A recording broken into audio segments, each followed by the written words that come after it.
Okay. What is up, everybody? Let's just make sure the stream is going live right now. Do-do-do.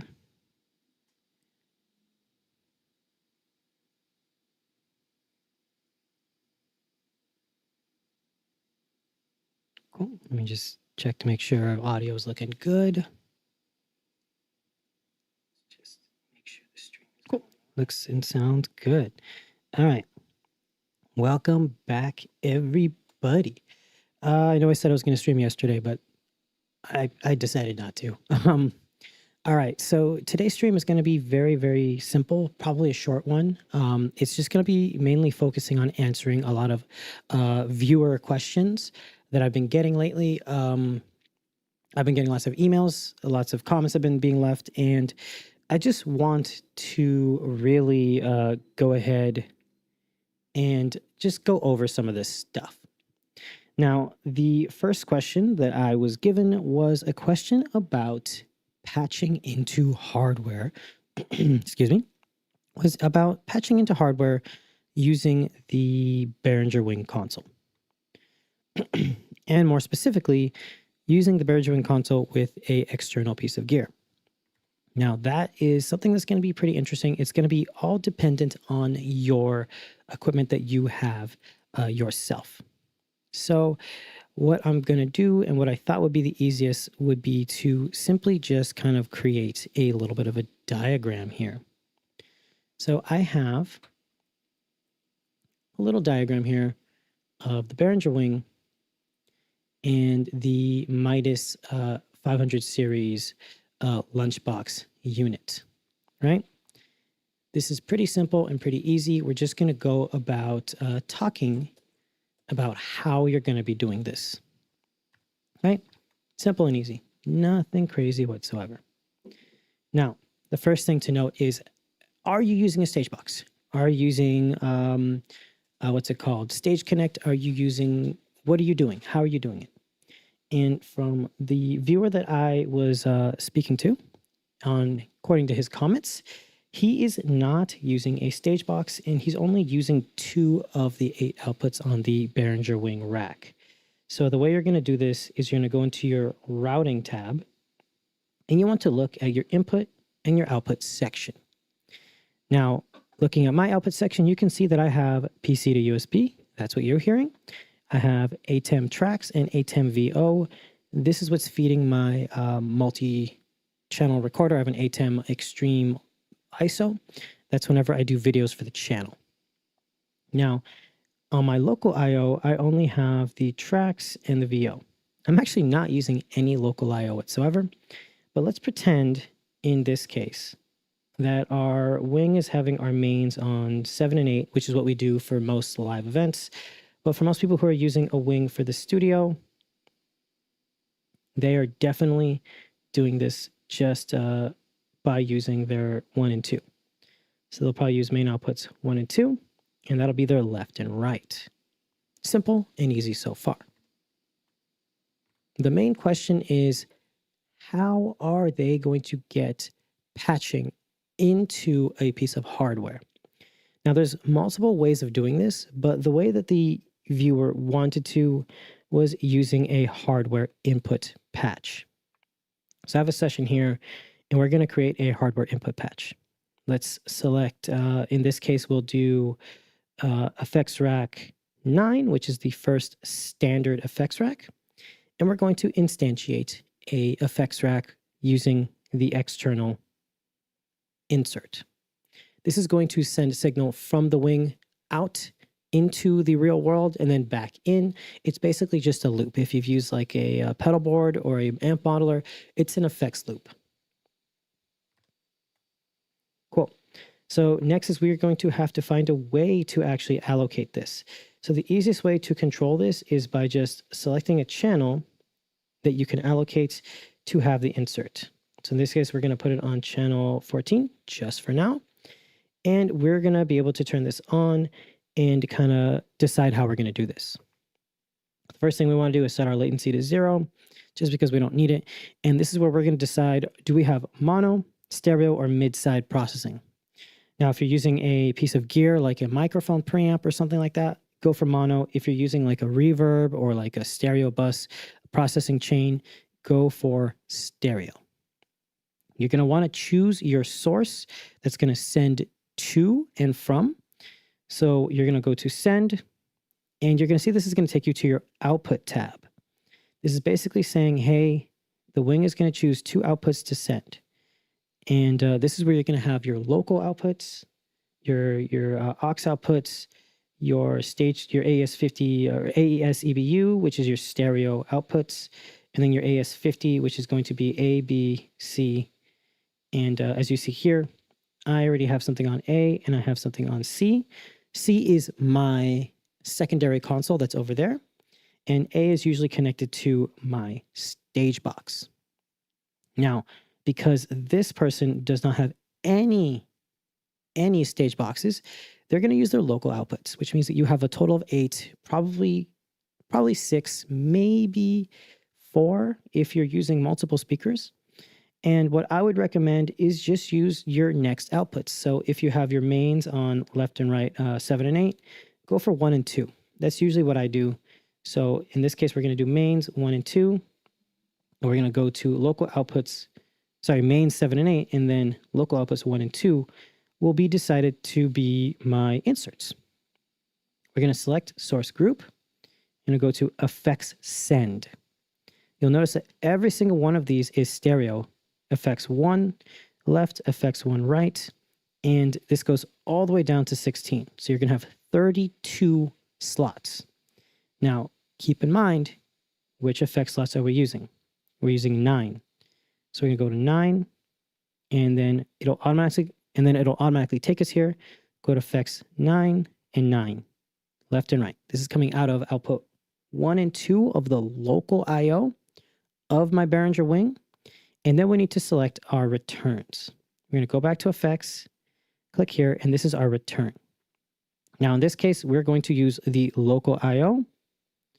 So we are going to go into whatever channel we're not using.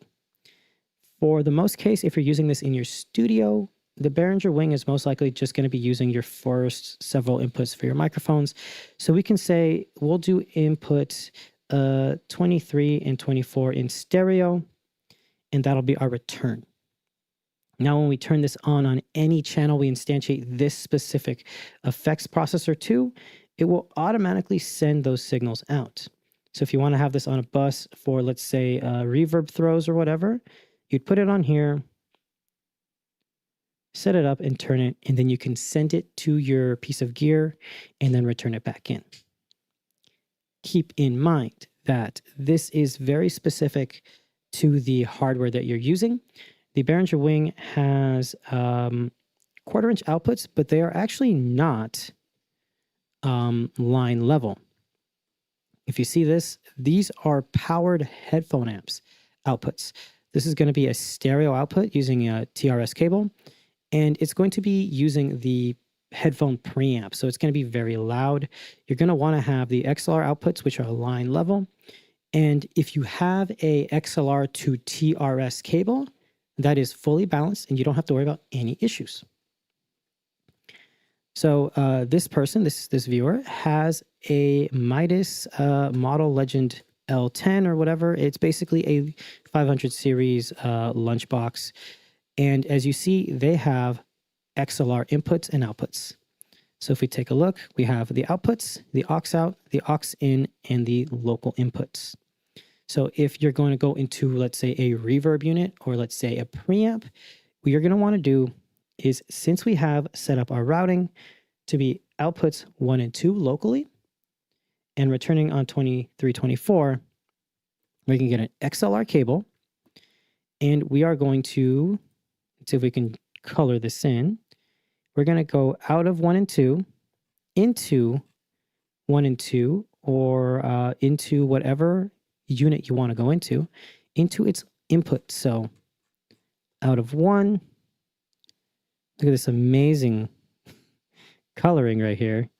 Let's make this a little bit thicker, a little bit of a bigger boy.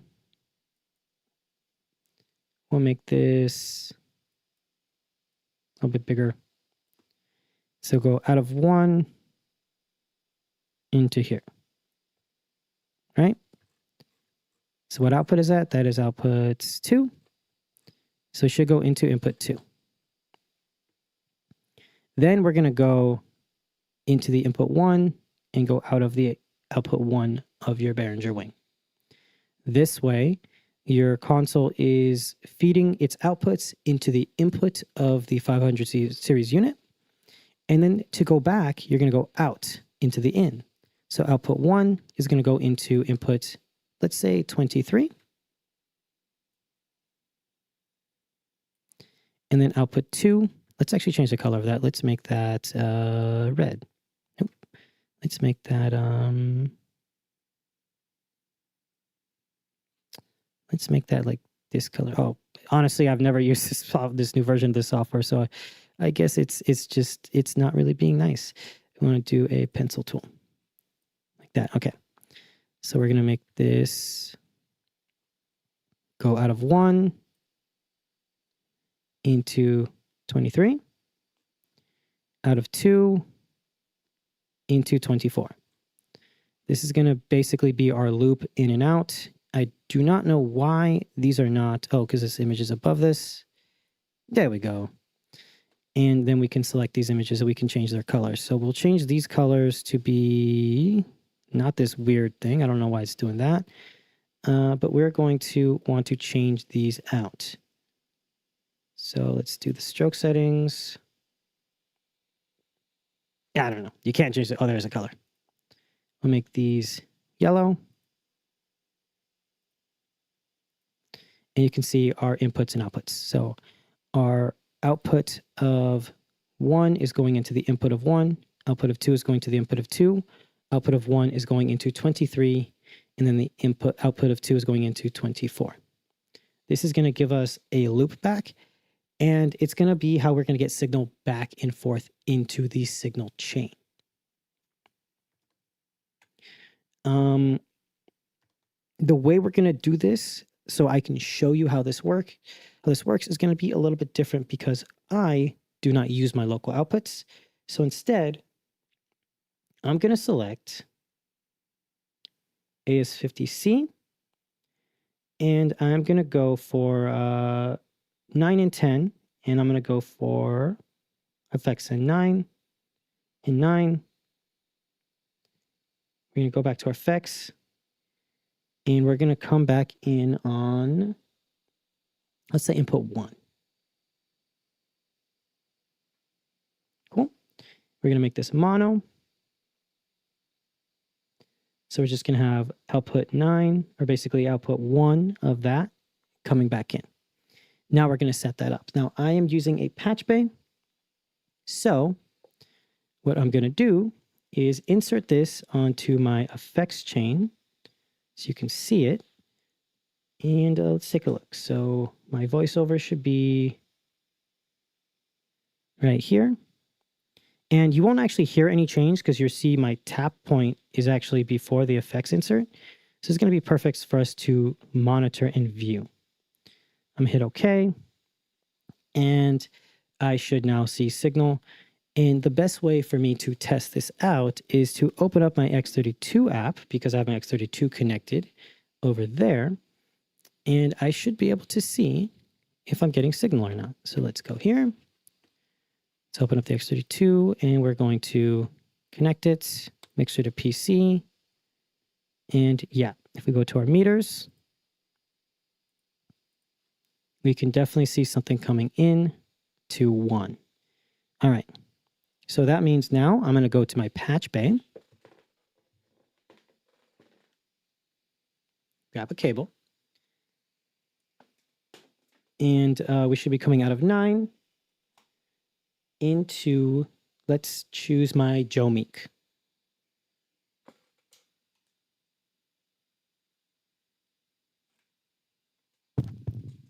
Cool. I am seeing signal on the Joe Meek. And now to get a return, we're going to go out of the Joe Meek, back into the input of 1, and there we have it. If I turn down the knob on the Joe Meek, it disappears. Turning it back up, reappears. It does the same thing on the wing. Turning it down, talk, talk, talk, and you see that it disappears. Turning it up, you see that it reappears. Let's create a super source really quickly. And we're going to make this so that you can actually see this in on your end.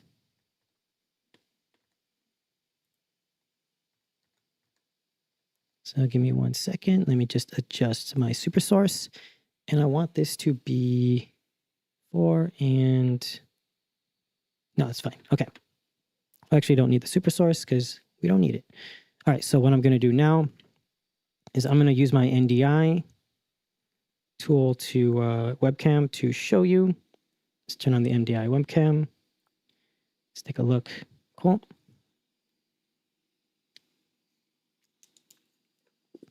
I'm going to try to move my microphone.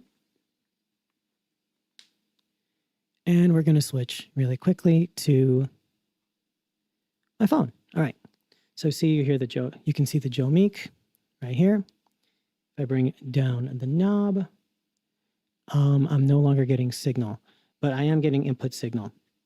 And the way that I have it patched is coming out of here into the input of the Joe Meek, out of the Joe Meek's output into the input of the X32. That's just chilling right up there. And then that is sending signal straight into the wing. So if I roll down the volume, it stops coming back in. And it's really that simple.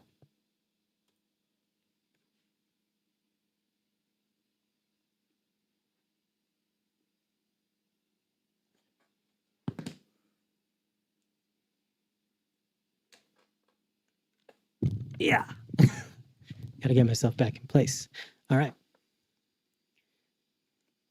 So hopefully that kind of clears things up on how to do that. And what I'm going to do now, I'm going to load this scene back up and just set it up because I don't need that insert. Cool. All right. Everything should be back to normal. But that is pretty much it. It's not super complex, but it's also not the easiest thing to do if you've never done it before.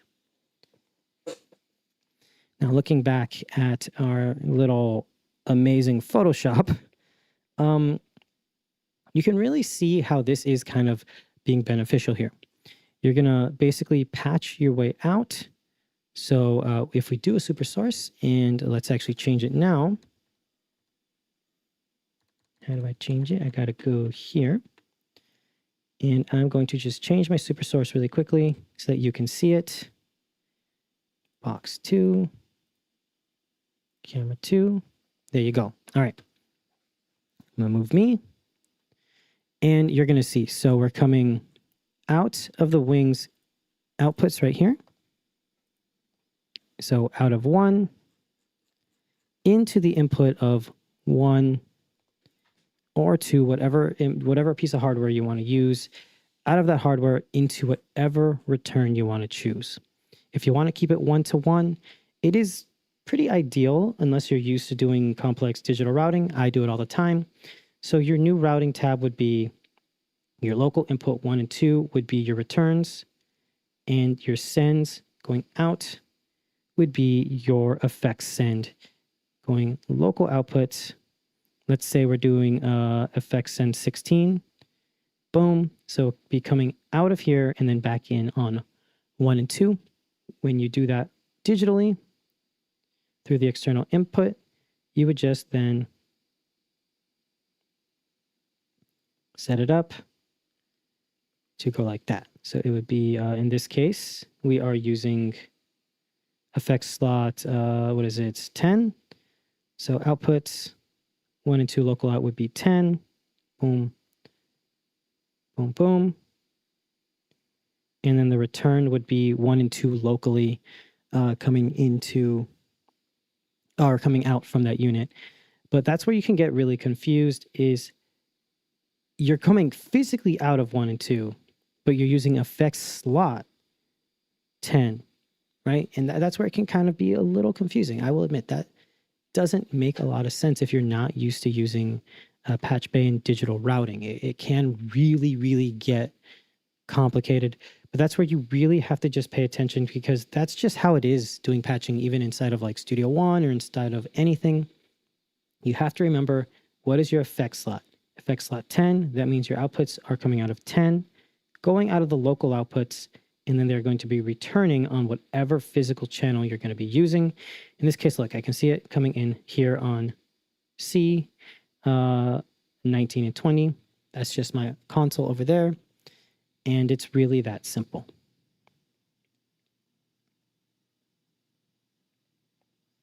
Let's load this back up to normal preset. We don't need it. And let's go back here.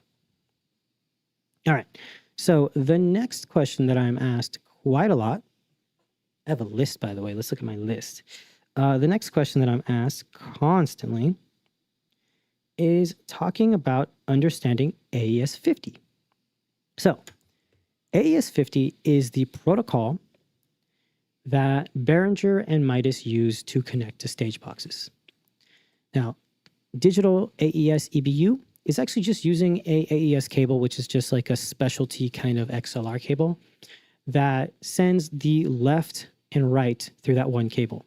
It's a stereo signal source. It can come in and out, and it is digital, so you will have to make sure you have the right clocking and patching, because if it's not clocked properly, it either won't work or it'll sound weird, right? Whatever. But the Behringer Wing and the Midases, the Pro Series Midases, all have multiple AES-50 ports. AES-50 is their protocol, and it supports up to 48 channels back and forth of ins and outs. Meaning that if you do your routing and you connect to any AES-50 connection port, you'll see it numbered 1 through 48 on the send and 1 through 48 on the return. This is going to give you a pretty substantial amount of channel count that you can have, even though it's technically more channels than the Behringer Wing actually has. It's more than the physical mixing channels, but each channel here is stereo. So you can have up to, 96 channels coming in, stereo channels coming in from multiple different sources. One thing that people oftentimes get a little confused on, though, is when they are connecting this to, let's say, a stage box, right? So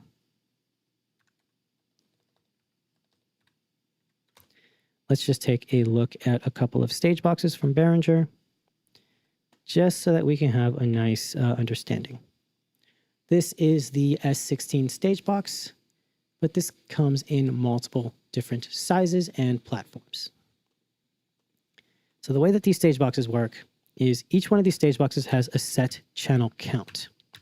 If you're going for the older ones like the S16 and the S32, or the DL16 and DL32, you'll see that you have control right here for their AES-50 networking, their linking, and their output setup. Connecting to a stage box, you will automatically see all the channels, and you'll be able to allocate where they're going to go. Something that's very different on the Wing than on the X32 is that the X32 actually had what was called like a kind of grid patching. And I can show you that right now just by loading up this X32. If we go to routing, you can see that the way that it's set up is in blocks of 8. So you had 8 channels that can come in or out.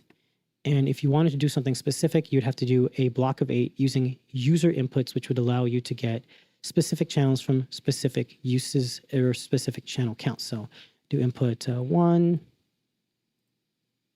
right? We can go for here. And then we go here. And we could go here, and you could basically just grab them from whatever, and you see that they would take from each other as things happened.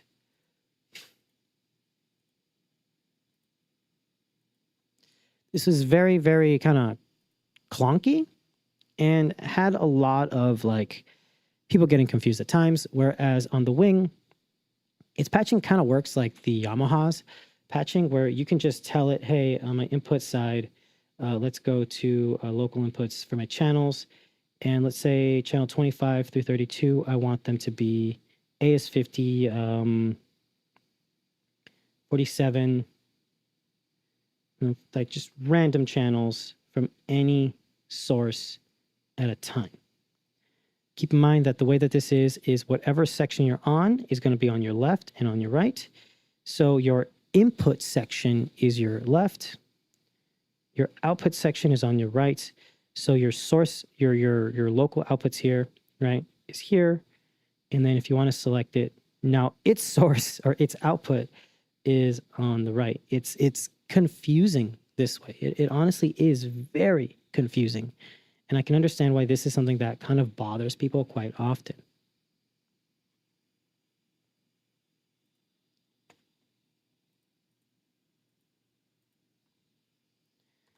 Okay, so I am getting a bandwidth throttling. I don't know. Let me know if everything looks really weird for you guys. I guess YouTube is having an issue connecting. I've been getting notifications on YouTube that it's been having errors. That's kind of why I didn't stream yesterday. I guess they're still not fixed. All right. So that's just understanding the basics, right?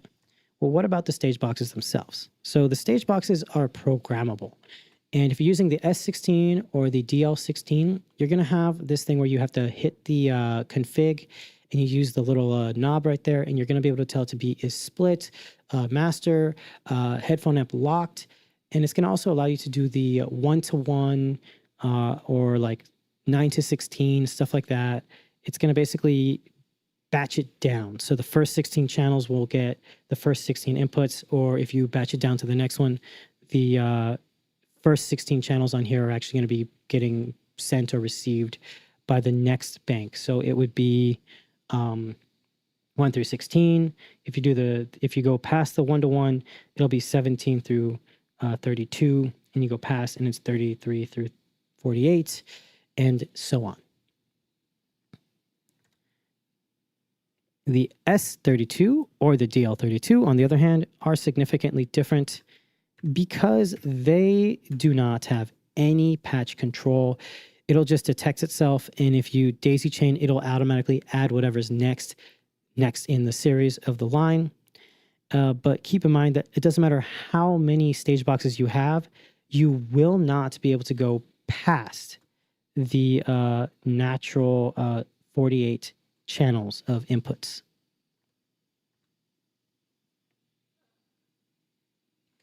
Oh, hey, Jeremy. How's it going, man?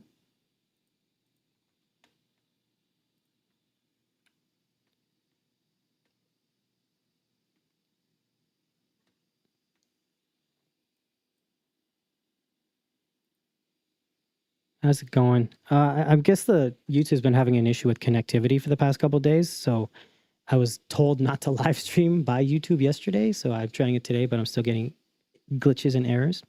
But yeah, so the way that you do a stage box is it would just go into the chain and it would automatically see itself next in line.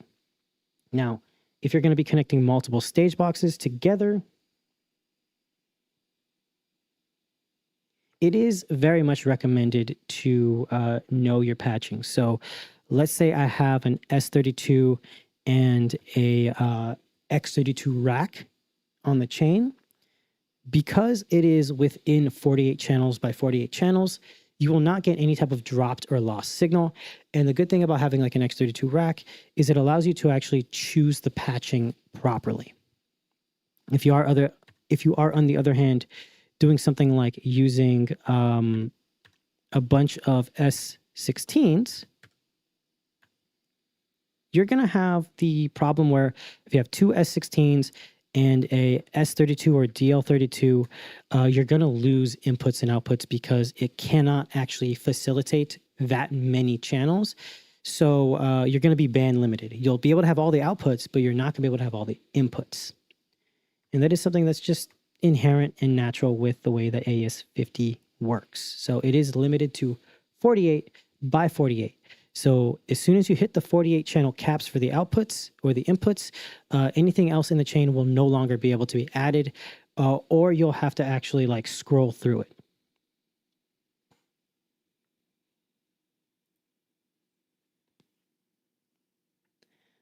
As far as how to connect consoles and stuff together, that's actually very, very easy. You just actually have to connect to the back of the AES-50 port, and you want to make sure to use a shielded EtherCon cable. I believe it's STP,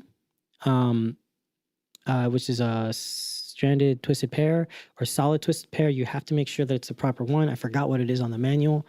If you use a Cat6A cable, make sure it's shielded and make sure that you use an EtherCon, because that will actually protect the AES-50 port from damage from electromagnetic shock or any type of sparks or anything like that. If you use an unshielded cable, it will work temporarily, but you will get dropouts. And it actually uses the shielding as a buffer to protect and send data now. Because of the newest updates, there's actually information being sent on the shielding line as well. So it uses the EtherCon to protect the port from blowing up or dying, which is why a lot of people that work for like small AV companies that do not use shielded cables or do not use EtherCon will say that their Midas or their X32 dies very easily. It's because you're literally not following the instructions. You're supposed to, because it protects them. And they even put a big hazard sign on the Behringer wings saying it needs to have EtherCon.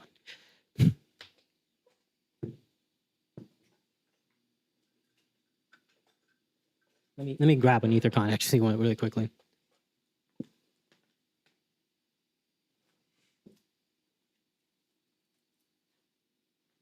So these right here are two EtherCon that I have. This is like a 75-foot one, and then this is a 150-foot one. I also have a Cat6A one under me that's like 300 feet. But one thing you'll notice that I've done is I am actually kind of ground off the black coloring. And that's because as of like a year ago, a little over a year ago, a new law was passed, kind of nationwide-ish, where if you don't have these silver ends, the black ones actually will not transmit ground.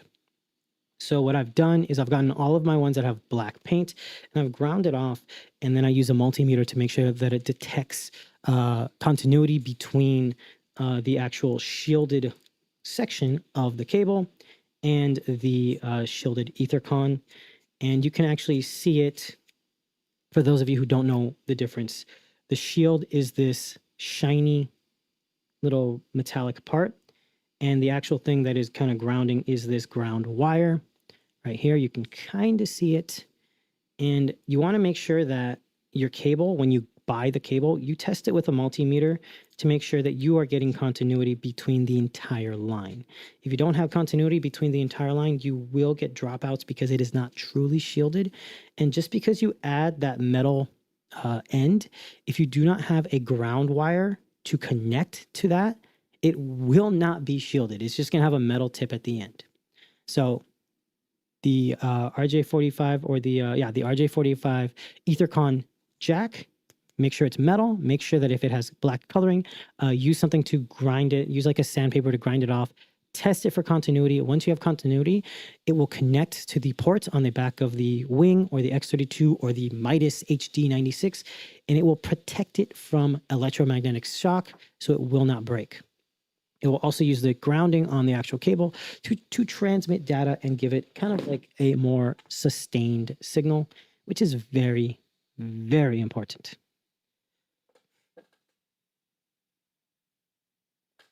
Cool.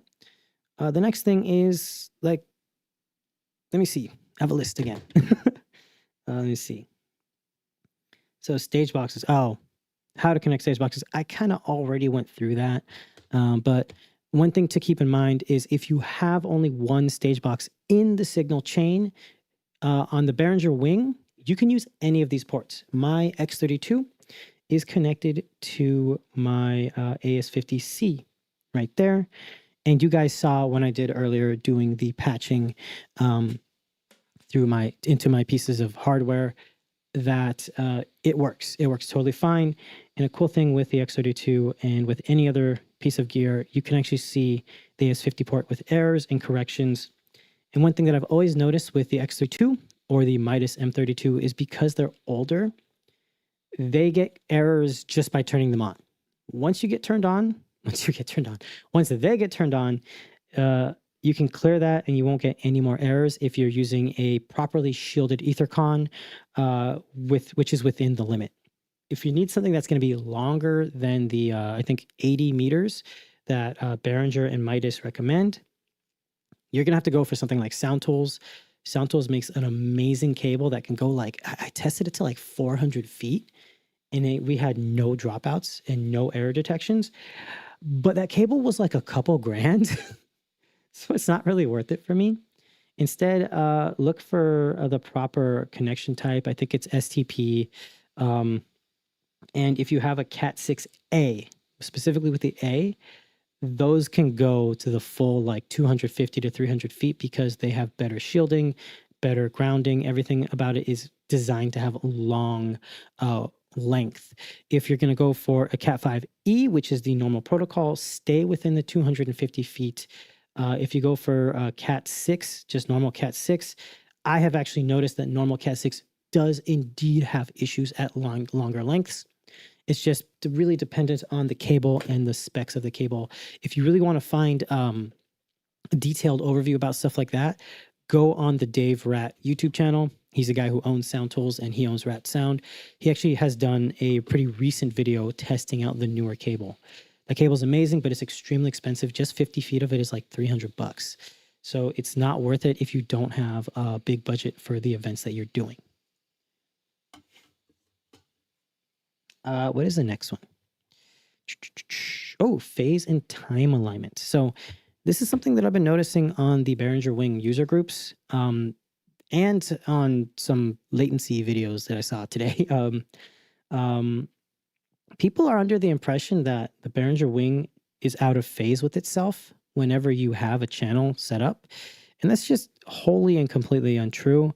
The way that the channel strips are designed with your console, if it's a decent digital console, is all of this in the signal chain will be completely in phase with itself. The latency and the delay that's been added by adding or instantiating one of these effects has already been calculated and compensated for. The only time your digital console, and I'm not talking about the X32, the Behringer Wing, the Midas HD96, which is an amazing console. I'm not just talking about those consoles. Google search Allen and Heath D Live, right? And we're going to do it right now, actually. We are going to Google search ANH. There we go. Let's do D Live. And we're going to go, what's it called? Delay compensation.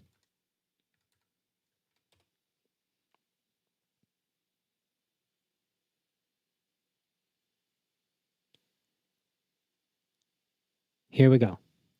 See how it has automatic delay compensation for internal processing, deep channel paths, buses to mix outputs.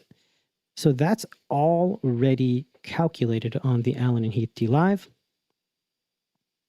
But here's the big but.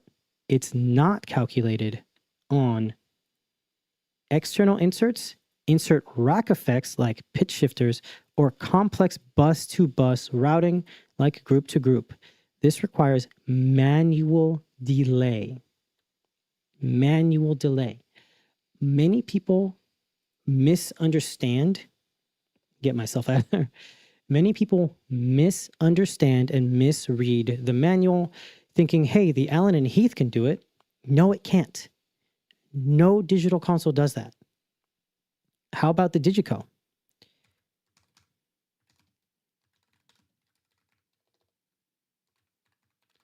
Probably spelling compensation wrong.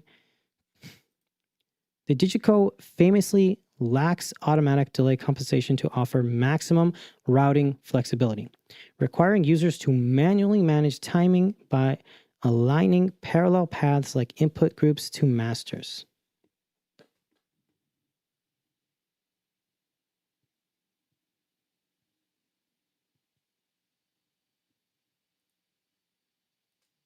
Oh, cool. That's the exact. Give me 1 second. I'm sorry, dude. I don't have my glasses on. Every single stream, people are like, "Oh, I'm sorry." No, it's because I'm blind. That's exactly the subject I've been wondering about. I was under the impression, for instance, that having an exciter in the insert of my bus channel adds latency to the channel. Yes, it does. It does exactly that. And as you're seeing, bigger consoles also have, I like how it has read Stefan right here.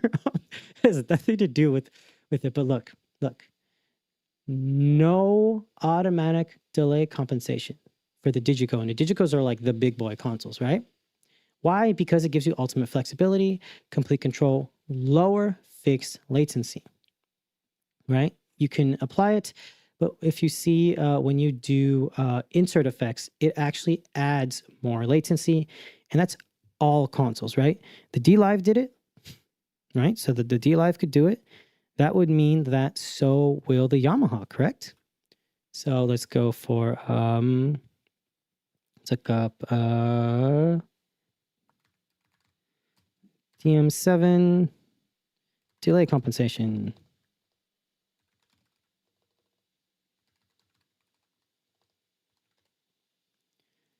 Okay. The Yamaha DM7 features built-in automatic delay compensation to keep audio signals time-aligned. Crucial for live sound and plugin routing and processing. Okay.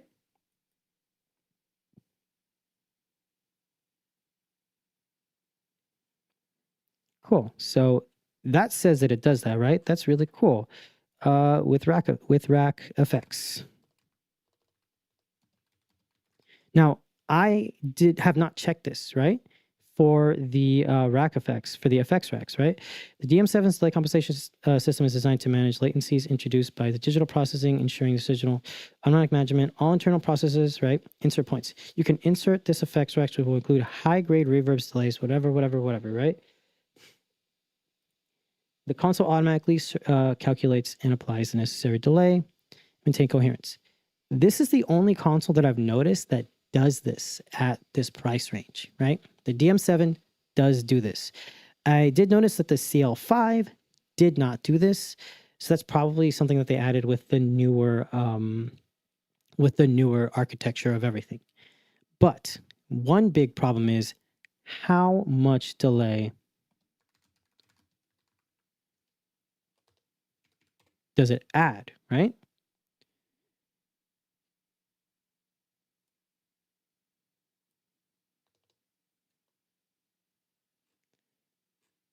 How much delay is added?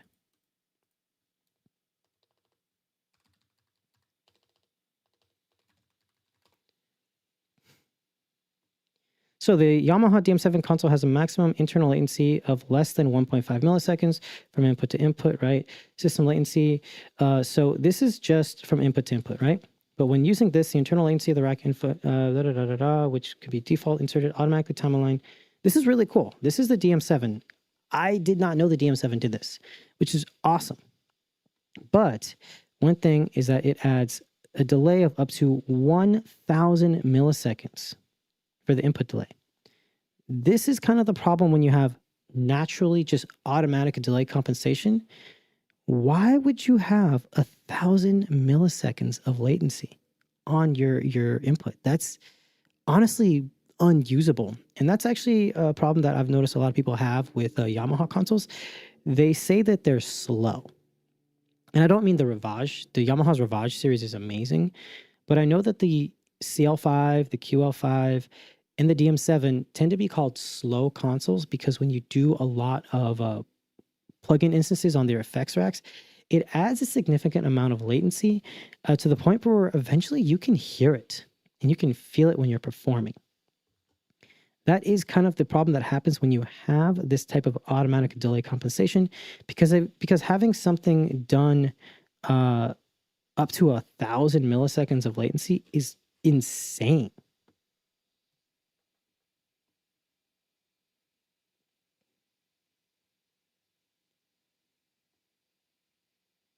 Oh, I was wrong. Look, that's actually for automatic user control delay. Okay, that's different. User delay is different. Having 1,000 milliseconds is really good, but that's the thing is the system latency, Yamaha for some reason doesn't tell you how much their effects racks adds, but it actually adds a high amount of latency, where the DLive does not add delay compensation for effects inserts, and neither does the Behringer wing. So that's one thing to really keep in mind. When you are using effects racks inserts, you have to know the amount of latency that you're going to have. And that's why it's really good to just look up something like the Behringer wing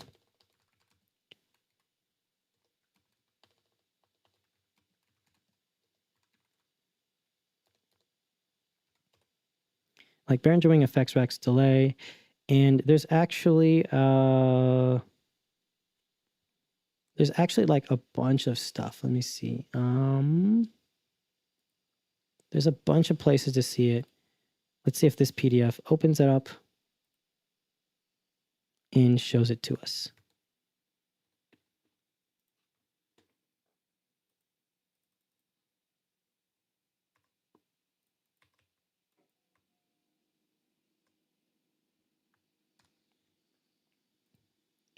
Cool.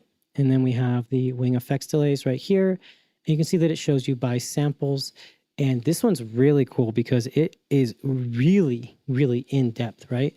32 samples, 48 samples, frequency dependent.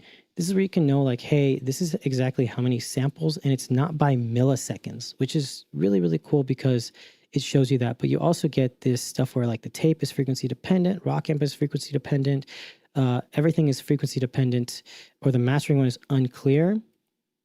And what is this? At 100 hertz, these are the sine wave sweeps. But you see that it's only a small amount of samples that need to be compensated for. Yeah, it doesn't add very much. That is correct. So, you mean on like the DM7 or Yamahas?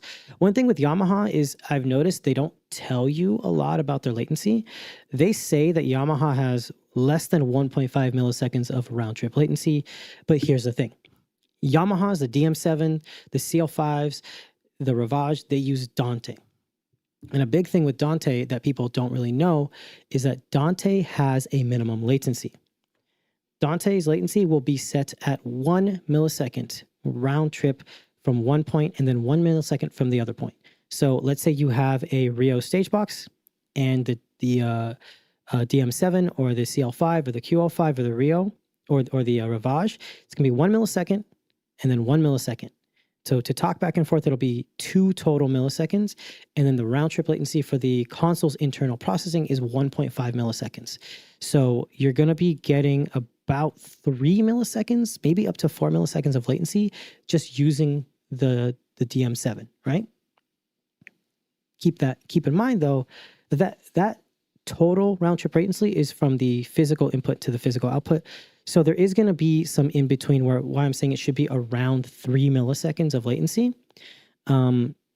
That's actually really good. But then you use your effects racks, and they don't tell you this, but their effects racks add about a millisecond of latency.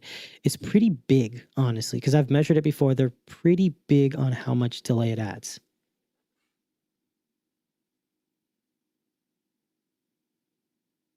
Oh yeah, the 1000. Yeah, no, I was reading it wrong. That is for user delay. It doesn't say how much delay compensation it adds, but it does say that it automatically calculates it, which means that it'll calculate a lot. And that's actually an issue I've had with some Yamaha consoles when I have a bunch of their effects racks inserted on to multiple channels. I have noticed a big latency, and you can get a bigger latency depending on how many inserts you use. So that is kind of like a little bit of a problem that happens with the Yamaha consoles themselves. But I mean, it's really not a huge deal. Yeah, they wish 0.7. Yeah, it's just a thing where it's like, hey, I'm saying it's less than this much latency, but then I'm not telling you that the minimum latency is, what does it say? Hold on 1 second.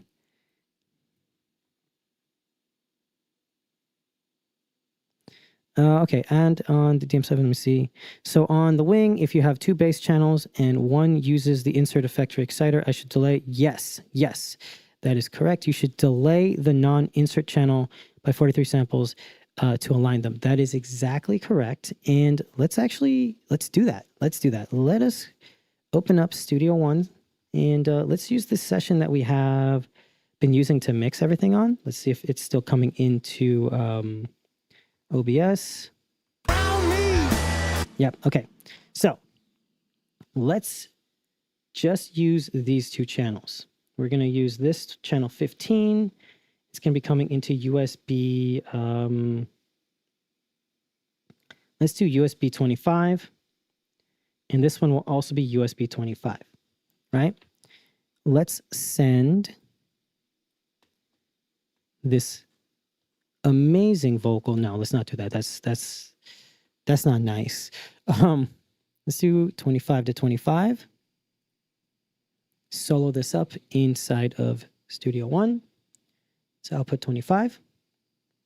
So these two channels are getting USB 25. Now, if we make sure they're coming into the mains and we hit play, we can see it coming in.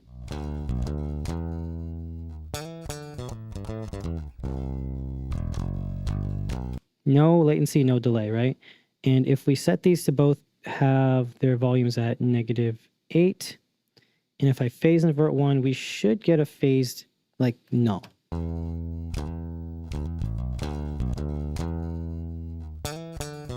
Oh, we don't. Oh, hold on. It's because this isn't going to my ears. Boom. There we go. There we go. We get a straight up, just like nothing. A whole lot of nothing.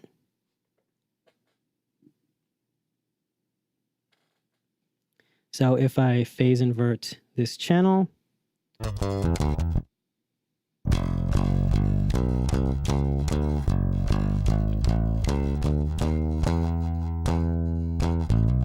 but what if, let's say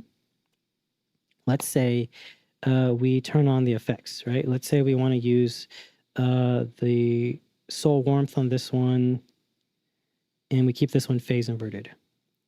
Something that's going to do something like distortion is going to do more than just change the delay. It's going to add harmonics, which will make it not fully, like be in phase, because there's going to be some type of frequency content changes. But you're only hearing the distortion. You're not hearing time alignment or phase shift. So let's say we just change that and we go for on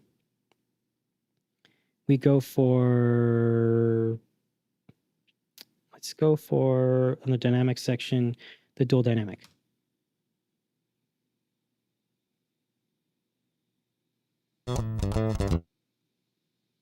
It's still time aligned, right? That's very good. That means that the Behringer wing, yeah, it's a null. That's correct. It's a null. Yeah, so because it's time aligned, it's even inserting an effect isn't going to make it out of phase. So if we turn on the EQ, let's turn on another dynamic EQ. These are the newest ones, so we don't know if these are actually fully time aligned yet. So let's see if it is a null. We're going to invert the phase inversion, so we'll go home. We don't have a phase flip anymore. Let's phase flip it.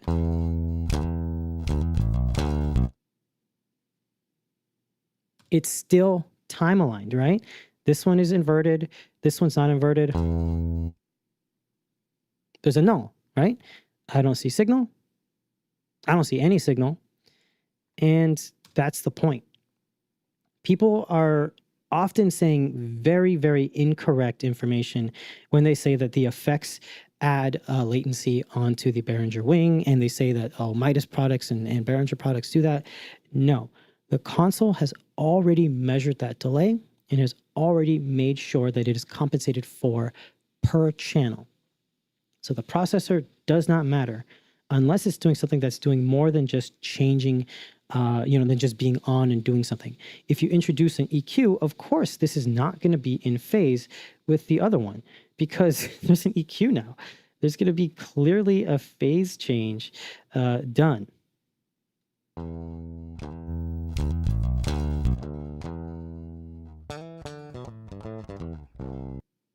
But then as soon as you turn on another EQ and swap it to being null or flat, it completely nulls out.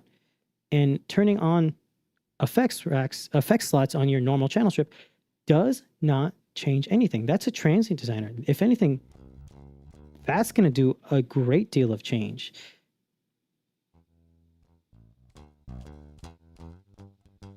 And you see with the compressor, it's only not nulling out when the signal is being changed. So time alignment is not an issue. Well, what about an effects insert? Let's say we have a blank effects insert and we turn it on.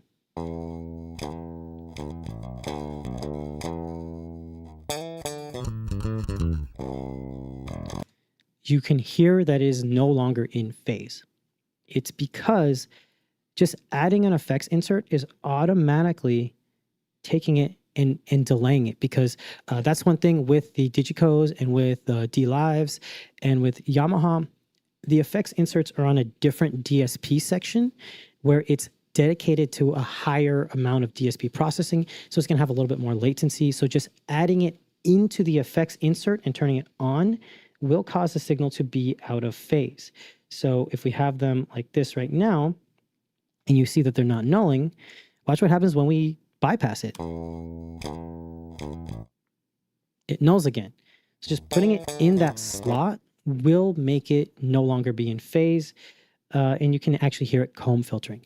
So the way that you compensate is you delay the signal that does not have the effects insert. Let me read your comments now, because I was talking for a long time.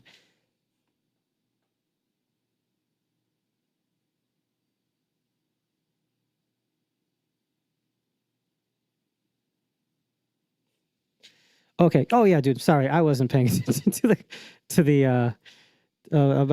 My bad, dude. Yeah, Jeremy.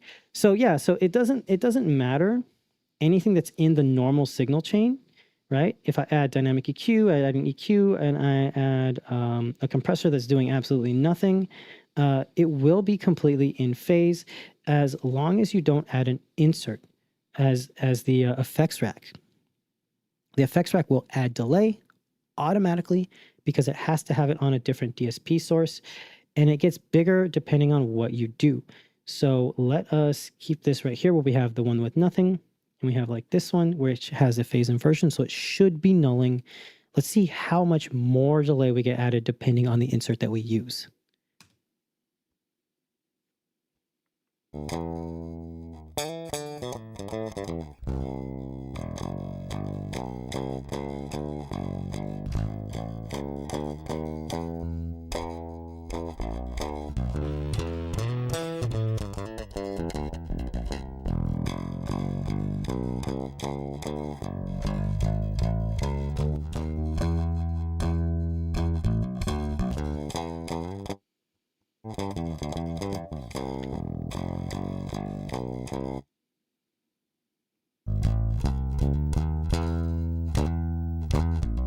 So what I've done is I've taken the invert out. We should hear the full bass sound. And one thing you should notice that depending on how much latency is added by the plugin, we're actually getting more high frequencies kind of getting phased out, but more low frequencies are coming out.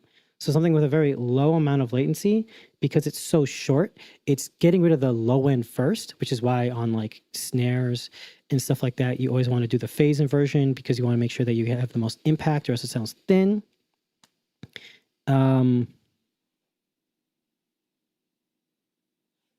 Yeah, so then as I turn this on and I switch between processors, different processors are having different amount of latency, and some of them are having more or less. The ones that have the most latency are usually shown on the chart. Let's look at that chart. We'll move this. Let's move this to the other window right here. Move it to this window. Bloop. That way I can read the comments. So let's say we're going to have an insert of, you said the exciter, right? Let's do the exciter, right? And let's just see how much latency or how much out of phase this is.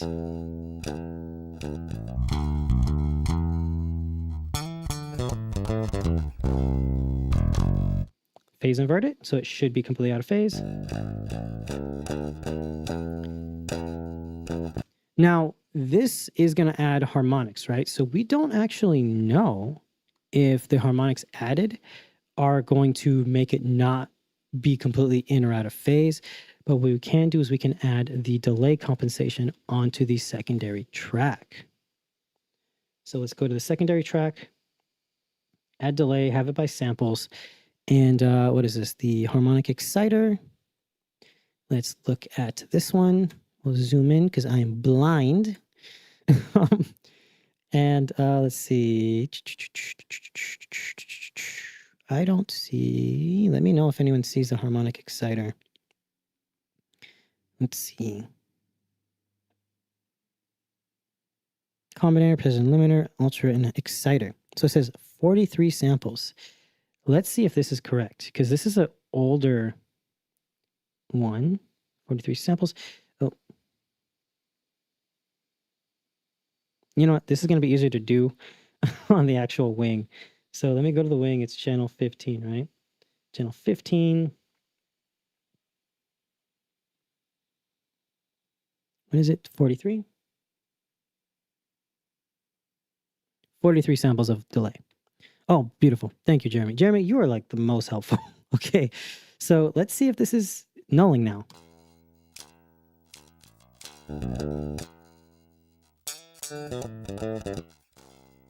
It's nulling a lot more. So let's go to the camera 4 and we'll see. So this is my delay, 43 milliseconds.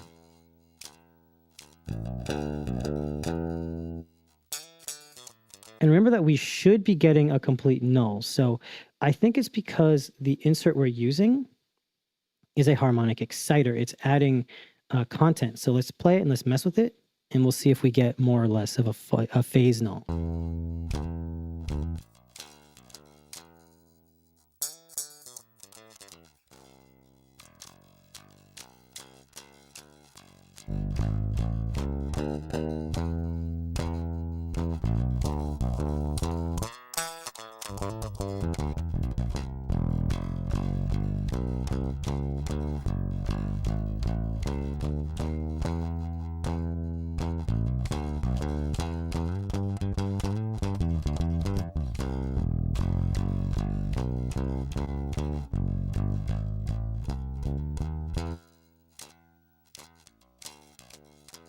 So it's not fully nulling, and that could be because maybe this is not the proper alignment, right? Maybe it's actually a different one. So what I'm going to do is I'm going to look up the delay measurements, right?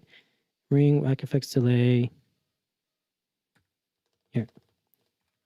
I'm going to look up rack latency. And there is another one that I found on the Facebook user group.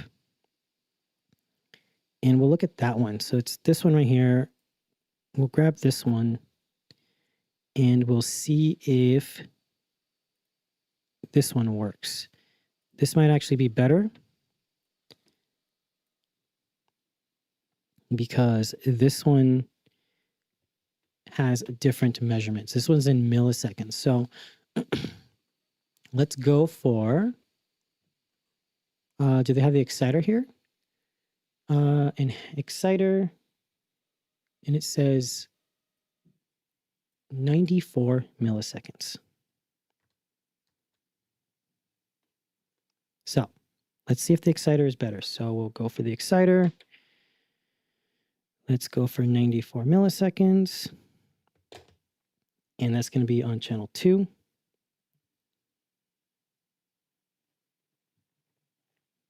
Oh, 0.94 milliseconds.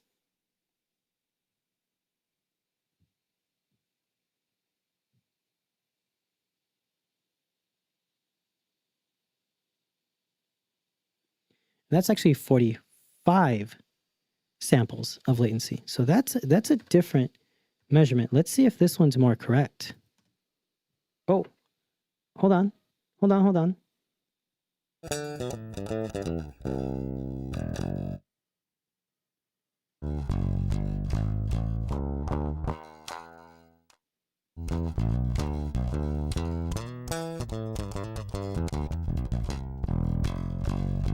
That's way different.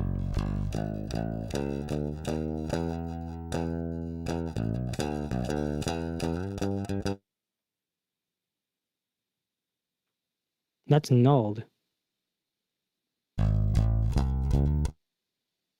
So that is nulled.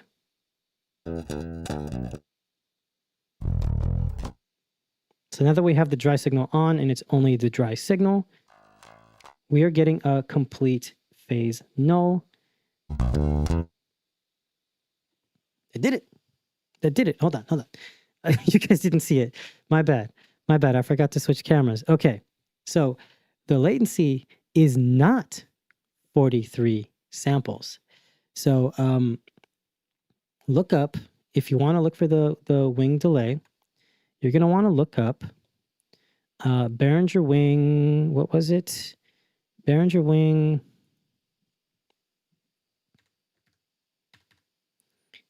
wing rack latency. You're going to find the user group right here, the Facebook user group, and it's going to be this one. This is the one that I used, and that is giving us these measurements, which are different than the other one that someone used with Smart. I think the ones that got used with Smart were the original measurements done by,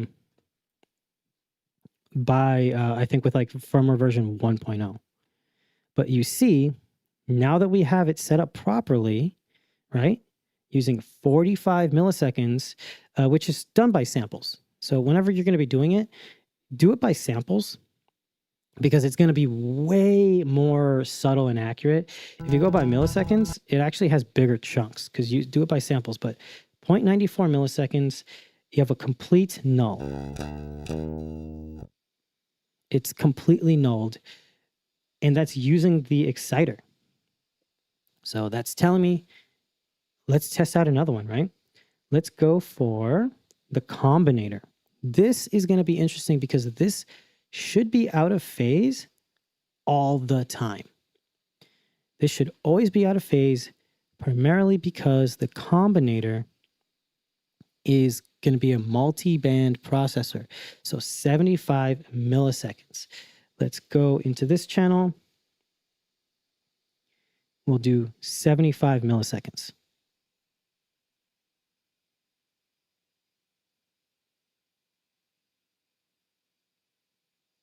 Okay, 75 milliseconds for the combinator, or 0.75, sorry, 0.75 milliseconds. Let's see if this is out of phase.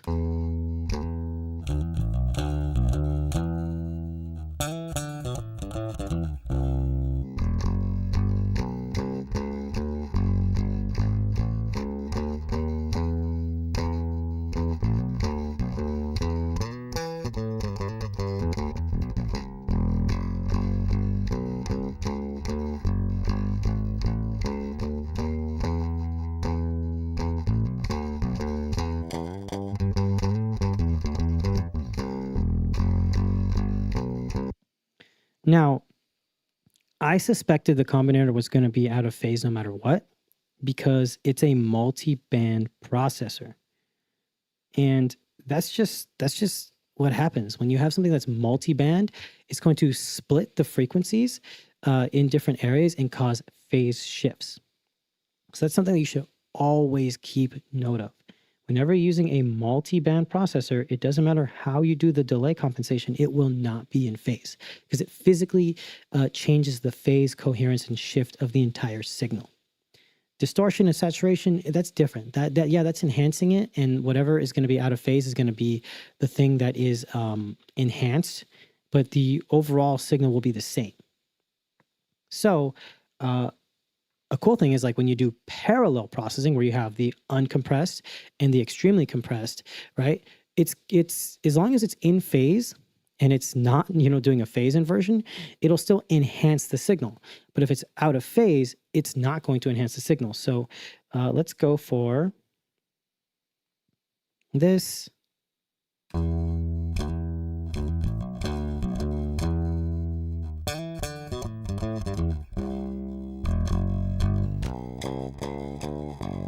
Okay, we're hearing that. If we bypass it, it's nulled. That's correct. That's how it should be. And now let's do parallel processing. A lot of people will do this on a bus. And this is a great way of knowing that you're going to need to have two buses where you're going to have one that's delay compensated. So let's have this one set up. We'll turn this on and we will have the 1176, right? And since this is on, let's decide. This is the vintage channel. Let's come here and let's find vintage channel. So the vintage channel is going to have 0.71 milliseconds of latency. Let's go to the other channel and let's set it up for 0.71. Let's hit play and let's see if we can dial it in.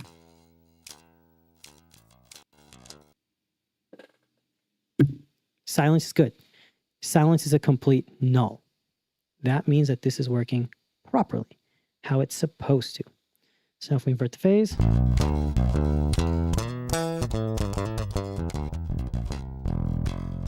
and now I can go ahead and dial in some like really aggressive bass parallel compression. And when I blend it in with the uncompressed, it'll be in phase. Yeah, the signal will sound different, but that's not what matters, because when you're not phase inverted, it shouldn't null because you've changed it. But now whatever you do to enhance what's already there will now be totally time aligned, which is very good, meaning that it's all just going to be enhancing the changes. So let's set up like a crazy setup.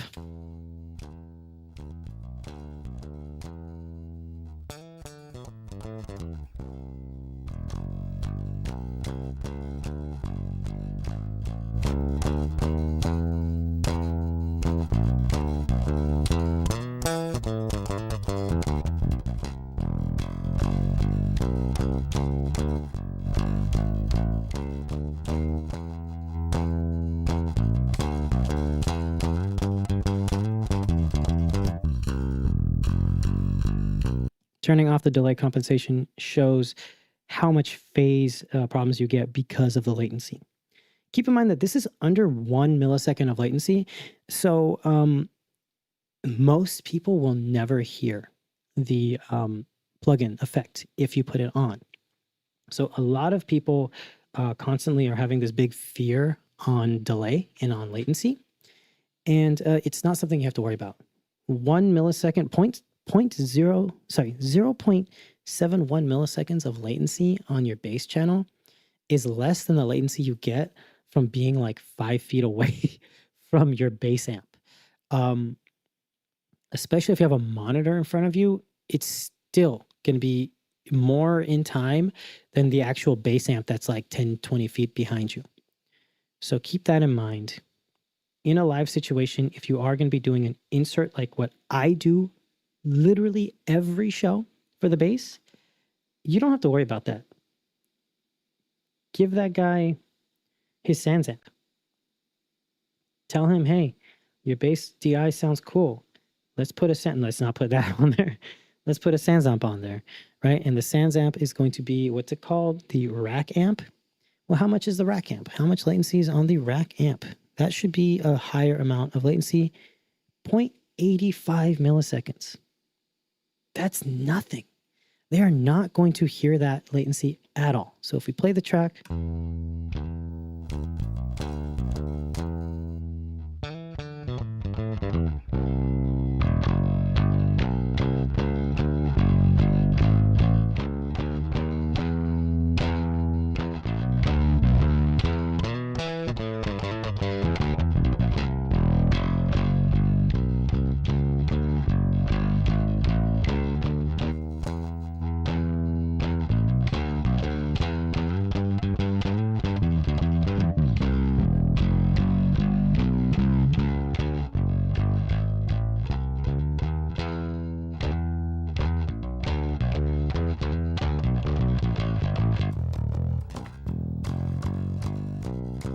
I mean, that's so much better sounding. It's subjective. I think it sounds better, but the amount of latency you're going to be adding to your signal chain is going to be under 1 millisecond of latency.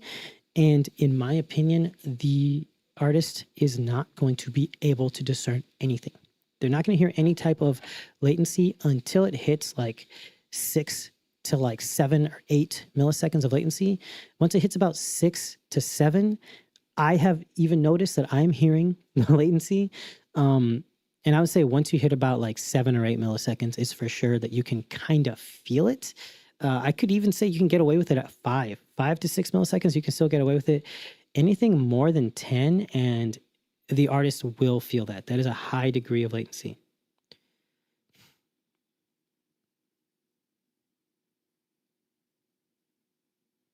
Oh, you're just going to use 2 bass channels? Yeah, dude, do it. Do it. Like I showed you with the parallel compression. I mean, that's a bad example because you don't really want to parallel compress bass. You just squish it.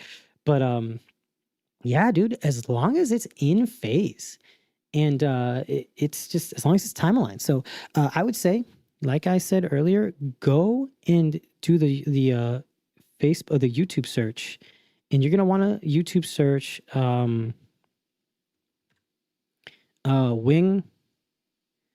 Wing Effects Rack latency. You're gonna go to the Facebook group, and I know you're on that Facebook group. you have to be on the Facebook. You have to be on the Facebook group if you're not on there.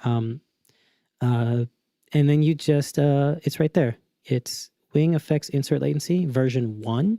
This hasn't been updated at all, which is crazy because there are more effects now. But this one is very, very good. Keep in mind though, keep it at, when you're doing delay compensation, keep it at samples, because I've noticed when you're at milliseconds, like look at that, your milliseconds are so low that it's so hard to go under. So if you go to samples, you can see the milliseconds up here, right here. And you can actually get that exact sub 1 millisecond latency very easily. And if you're using a touchscreen, it's still hard too, because it's still a minor fraction of latency, but you can still really dial it in a lot better.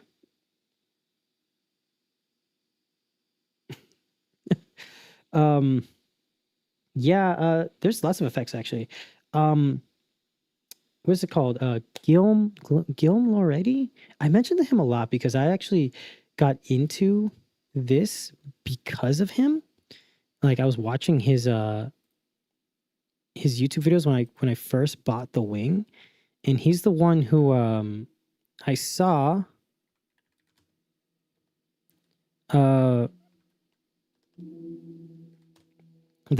that like showed how to do stuff. I'll show you his channel right now. It is right here. He does live streams during the day all the time. And he's the one who showed me, he like went through all of the amp sims on the Behringer Wing at one point, and it was really dope. It was super dope seeing it. And there's a ton of them. Actually, let's take a quick look at them. So we have a body res, which is it's like one of those acoustic body res things. It's basically going to, if you put on an acoustic guitar, it will make it sound really cool and a lot better and nicer. Yeah, dude, I love his streams. You have the Sans amp, which is totally an emulation of the bigger pedal, and I like how it has like a cool EQ pedal after that. You have the Marshall Rock amp, musical. Doesn't sound good. The angle, I've actually gotten the angle to sound good, but you have to like do aggressive settings on it. And then you have the Jazz Clean, which I actually think sounds very, very good. And the Deluxe amp actually sounds pretty good as well. The only thing that I've noticed is that these amps have not modeled the like chorus or the reverb that's on the Fender. It sucks, right? But check this out. The Jazz Clean sounds amazing. It's incredible on the bass.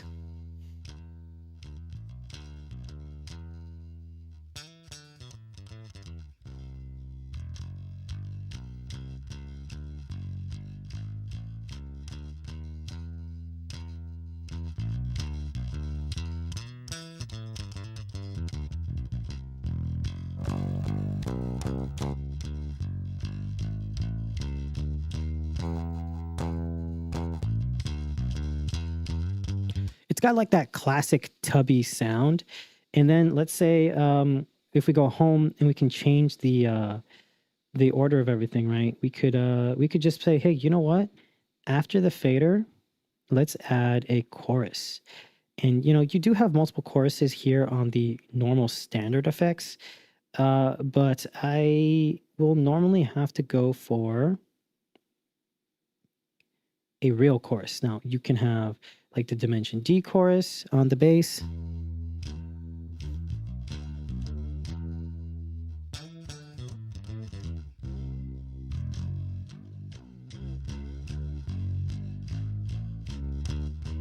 And that's like a little bit like aggressive, but you just use the stereo chorus and you can dial it in with the mix knob.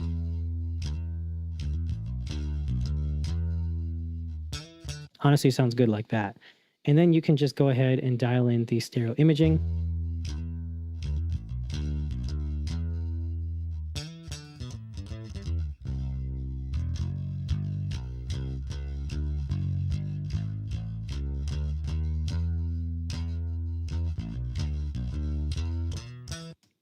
But it's incredible in the mix. I've actually started doing that a lot.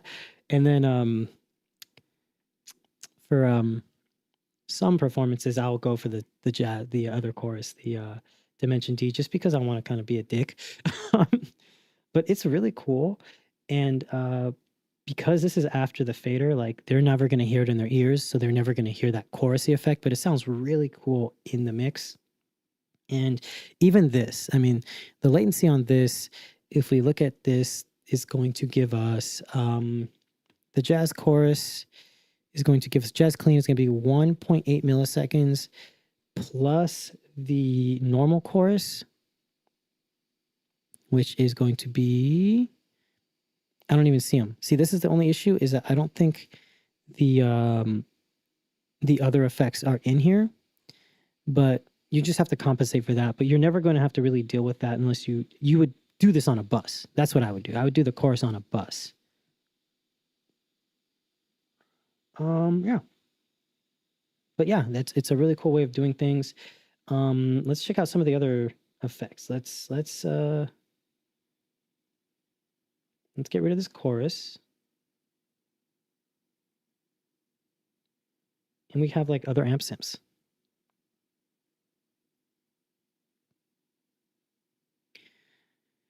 Rick, what would you recommend for someone? Hey, Dudley Glor. I'm sorry, I'm really bad at reading names. Hey, Dudley, I'm gonna call you Dudley. What would you recommend for someone who wants to understand mixing and effects better? There's lots of different options. It really depends. Are you looking for something that's more for like studio or for live sound? It really depends. What are you looking for specifically? One thing that I would say, if you're trying to understand just the basics of how to like operate a console, like Drew Bachelor is a great channel. If you want to understand effects, like how EQ and compression works, there's a channel on YouTube called it's an old channel. It's been around forever, but I believe it's called Home Studio Corner. I think he changed it. I think he changed it to Joe Gilder, Home Studio Corner. When I was a kid, this channel was around, and I'm surprised that it only has 256,000 subscribers. I remember I was like 16, 17, and I was watching this guy's videos. And look at that, he had hair back then. This guy, if you go down, he has like very, very detailed, in-depth like intro videos, like how to listen to EQ, how to listen to compression. Let's see, EQ. How to use EQ, three rules of EQ. This guy is really good, really, really good. And if you're just trying to learn like the very basics, I don't think you have to pay for it anymore. But I mean, I actually bought some of his tutorials like 50 billion years ago when I was like 17. And like, it was like $30 back then. But he has a lot of really good insight on stuff like that. Let me see. Is there another comment? Live sound. Okay, cool. My bad. I was on a tangent.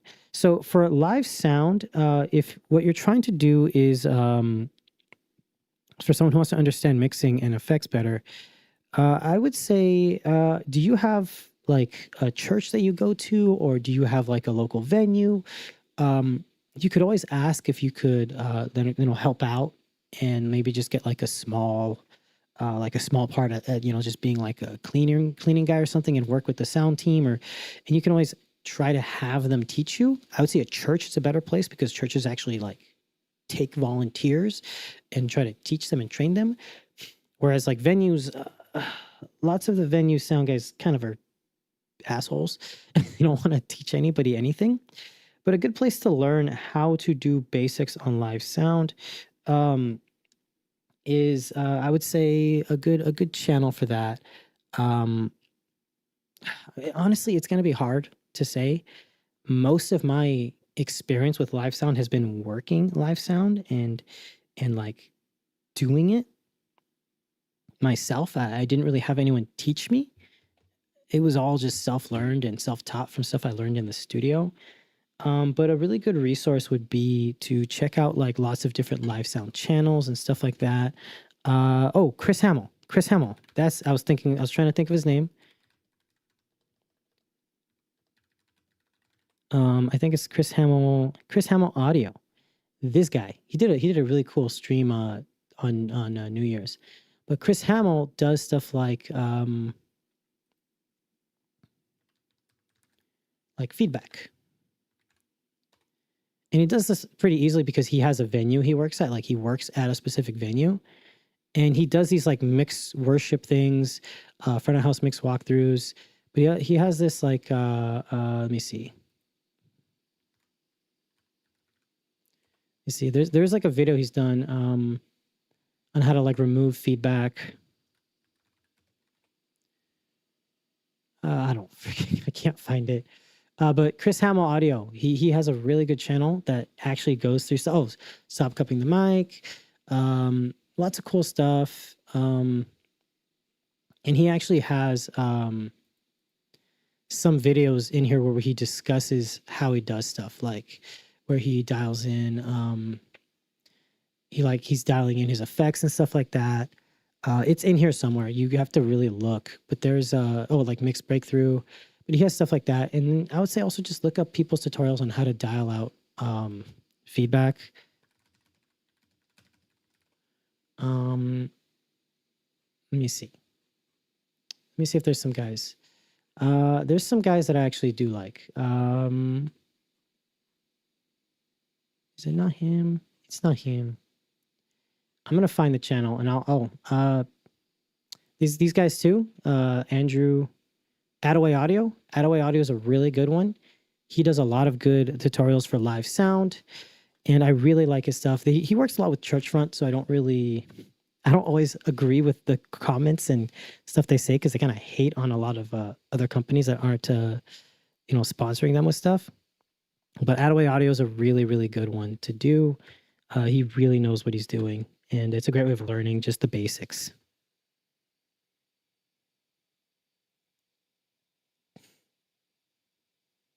Okay, knowing when is the best way to apply them. All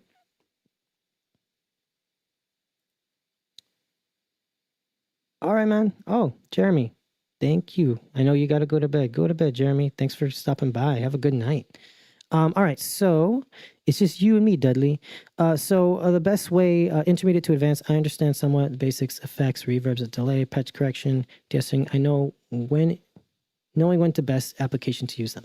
So that's actually pretty subjective, but it's also something that is pretty easy to understand when you really think about it in a sense of, when am I needing to do something like EQing?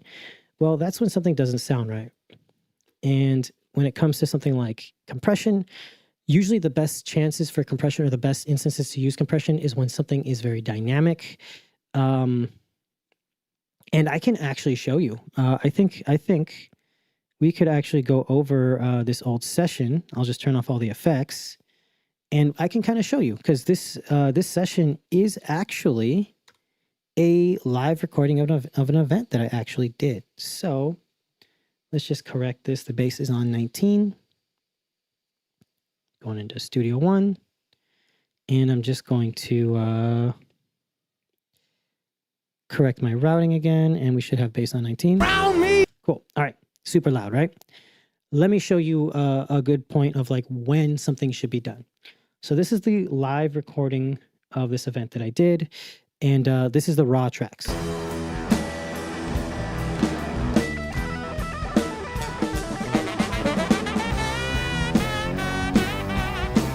Right? And then if we go into my preset and load up the one that we did for the mix.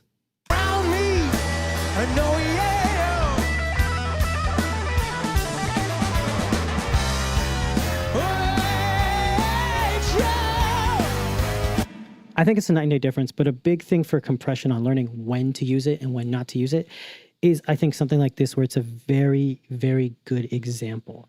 I'm going to bypass all of the processing on this vocal. And we're just going to take a listen to the way this singer is performing. So if you look into the DAW, you can see his performance is right here. And we have lots of instances where he is super quiet and then super loud, and he even clips. So let's just check this out.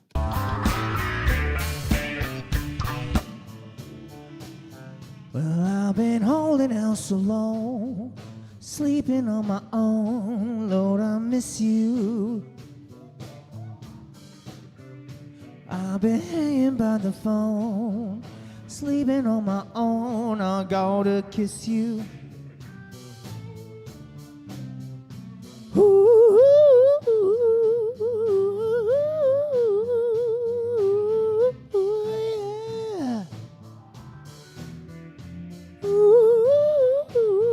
Cool. So right there, we are seeing how this is very, very dynamic, right? The guy is kind of way too dynamic at some points. Oh, I'm just using OBS to do the live stream. I am using OBS, and I just have it connected to my USB audio interface, and then I can like view the chat and stuff right here. I just I have so many screens. And then it's actually really cool because on OBS we can do something like have like different scenes, and it's free. But like on this one, I have me, and then this one is my phone. And if I actually do like an NDI camera, I'm just going to search NDI. I can actually do a live camera feed. So you can switch. You can see the console right there in real time. And then I can switch back to me. It's pretty cool. I like it. Bloop.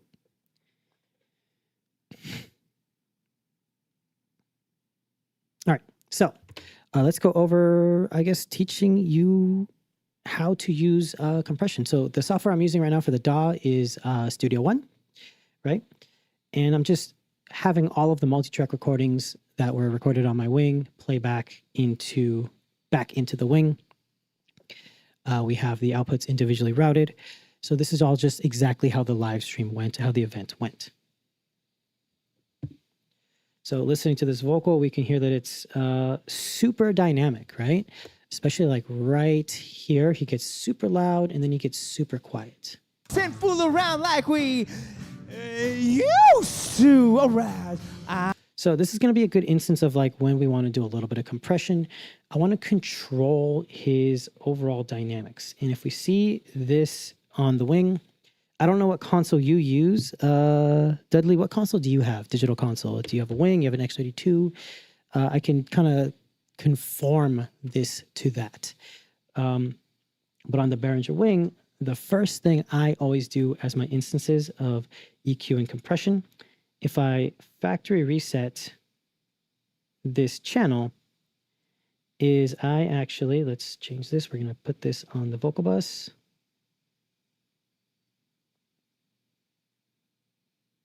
Cool. One thing that I do is I always make sure that I have a gate and compressor combo.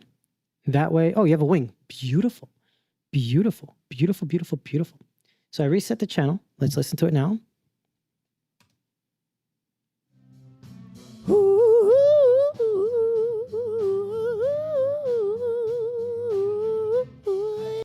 So what I start out with is I always listen to, after I've tuned the room, right? So the first thing I like to do is I will play back music that I know very well. I will listen to the way that the speakers and subs sound, and I dial in my matrices. I make sure my matrices sound good, and I'll do any graphic EQing, any type of generic shaping and tonal EQing. In here, make sure that just music sounds really good. Then I will play pink noise, and I will look at it through Smart and see if it hits my my little squiggly graph thingy. I forgot what it's called. There's like a little graph that shows you like, this is your bass, this is your treble. I make it like, hey, does this kind of match it? I don't care about being perfect. That's one thing I do not care. If it's not perfect, is it close to what my ideal graph looks like? Yeah. Does it sound good to me? Yes. That's good enough, right? So then when we're dialing in something like the vocal, we can hear how kind of dynamic the guy is, how he's kind of drifting in and out, and that's going to show us something that we're going to need to do. So we're going to dial him in.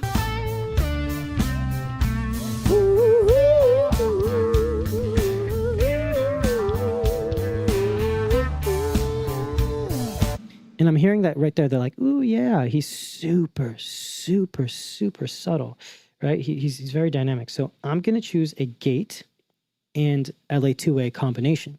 The LA2A is a very smooth, it's kind of a very smushy compressor. So it's not going to ever sound hyper compressed. So we can do a lot of compression without, having too many artifacts.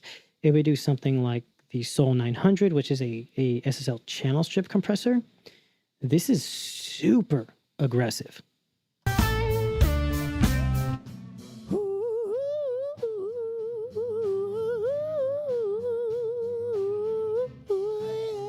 And you're going to need eventually to get about like 7 to 8 dBs of compression. So you don't want a compressor that's going to be super aggressive for a vocal, right? Usually for vocals, I go for something more subtle. So I'm going to use the source enhancer and the LA2A combo.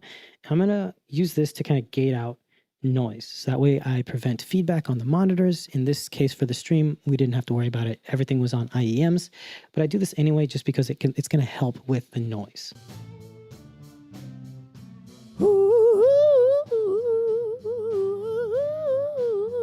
So I'm going to dial in an amount of peak reduction that I want.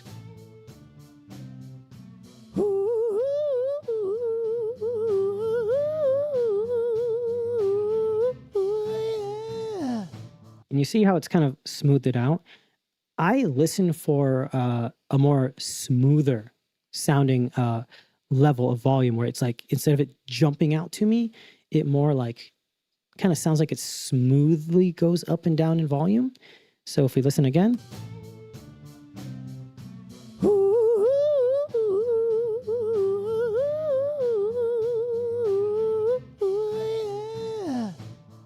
And if we have it off.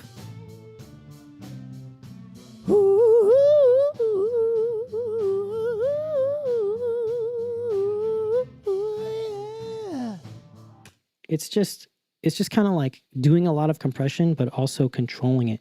And that's when he's really loud. So if we go to a different song, maybe like the Pokemon theme song that he has, there's like a part where he does the Pokemon intro.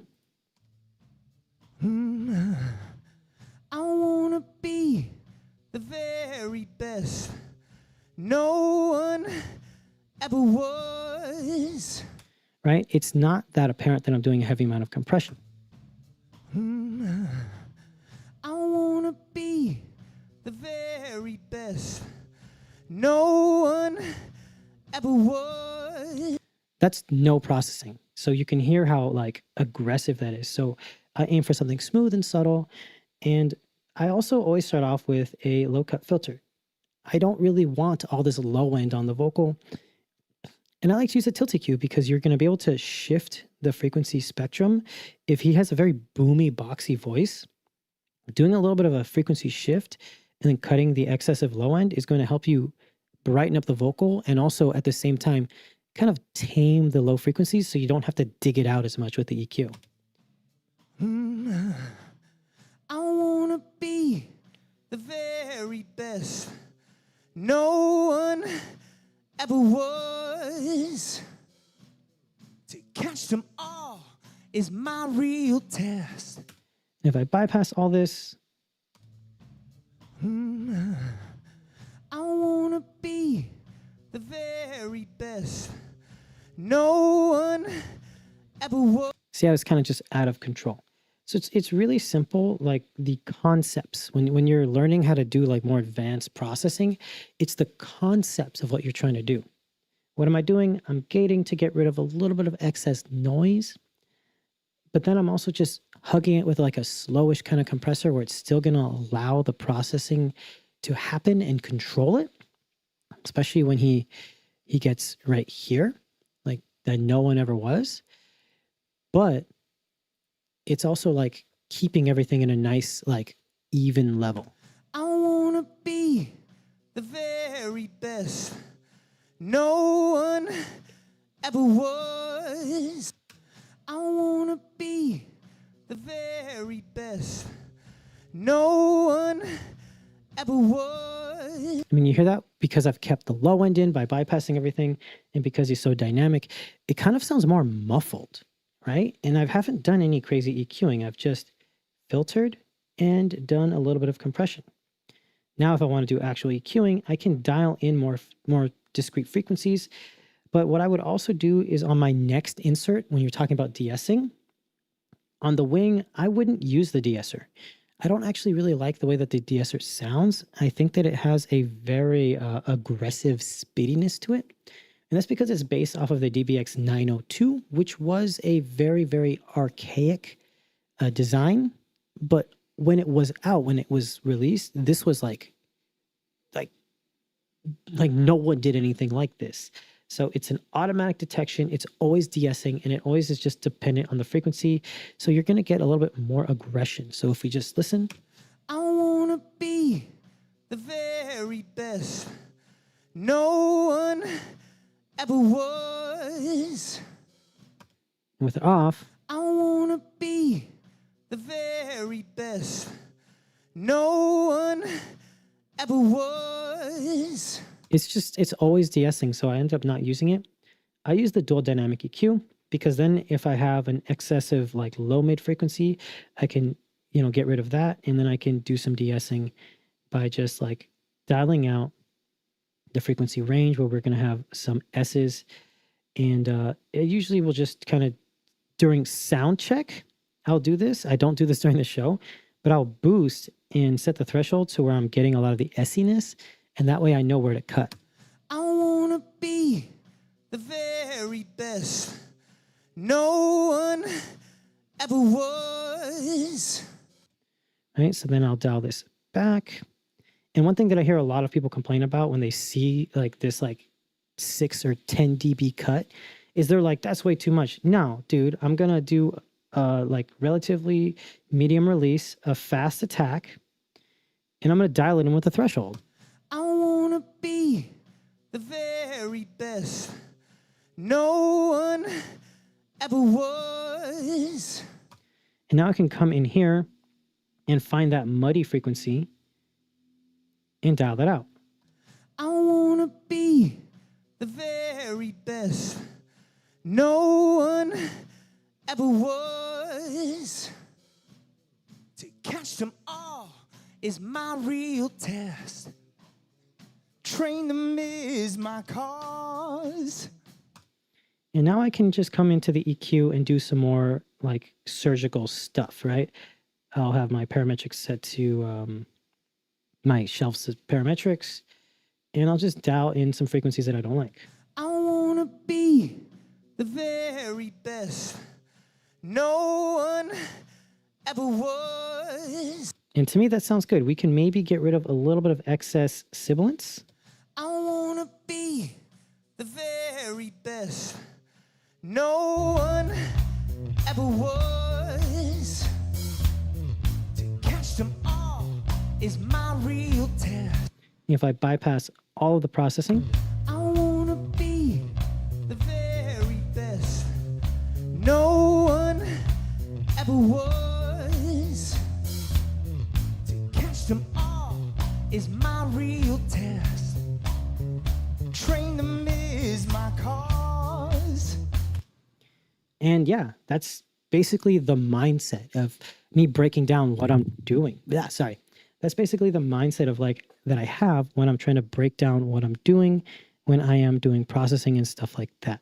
So I really do try to just dial things in by as needed.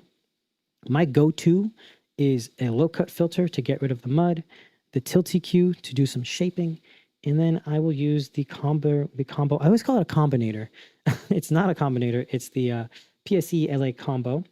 And I use this to do some subtle, smoother compression, because then I will use the dynamic EQ to get rid of the like resonant frequencies that are like coming in on certain spots. And my de-essing looks like a little hillside. And then look at my EQ. My EQ isn't really that crazy. Yeah, I don't have to have a crazy EQ, which is great. It really showcases like you don't have to have crazy stuff like this, where the snare drum sounded horrible. So I needed to do heavy, like transient shaping, heavy EQ, heavy saturation, just to make it sound okay. When it comes to like vocals and stuff, I tend to try to be less heavy-handed. And I think the most important thing is when you are dialing in vocals, try to have it set up so that you are dialing it in with a room that already sounds good. If the room has a very boomy or boxy sound to it, fix that on your matrix. Do the heavy EQ cuts that you need to do on the matrix, so that way on your channels, you can be kind of more subtle. And that also helps because if you're ever sending this to a live stream, your mix would be very clean because you're not doing crazy processing on the channels. You're doing that correction for the room on the matrix. If I turn the send for the plates and everything back on, we can just dial this in. I wanna be the very best. No one ever was. To catch them all is my real test. Train them is my cause. Well, I'll travel across the land, searching far and wide. Cool. And then my next step when it comes to delays is I always tap tempo to every single song. If the song is not in that time signature or time zone or tempo, I do a new tap tempo. So in this case, we will listen to the delay and we'll see if it's properly set up. Let's go to the effects and let's actually just completely mess with the time. Let's make it way too long. I wanna be the very best. No one ever was. That actually might work. That sounds kind of cool. But if I want that to be audible, I do a tap tempo. I wanna be the very best. No one ever was. To catch them all is my real test. Train them is my cause. Well, I'll travel across the land. To me, I like that. I feel like that's a good delay setting. It was kind of hard for me to do the tap tempo because my console is down there. So I'm like, ugh. And then I always forget that I have my MIDI CCs or my CC layers right here. So I could always just do that for a tap tempo. So I'm gonna try that. Let's do that again. I wanna be the very best. No one ever was. To catch them all is my real test. Train them is my cause. Well, I'll travel across the. And there we go. I think that sounds pretty good, especially when we look at what it was before. If we bypass all of this,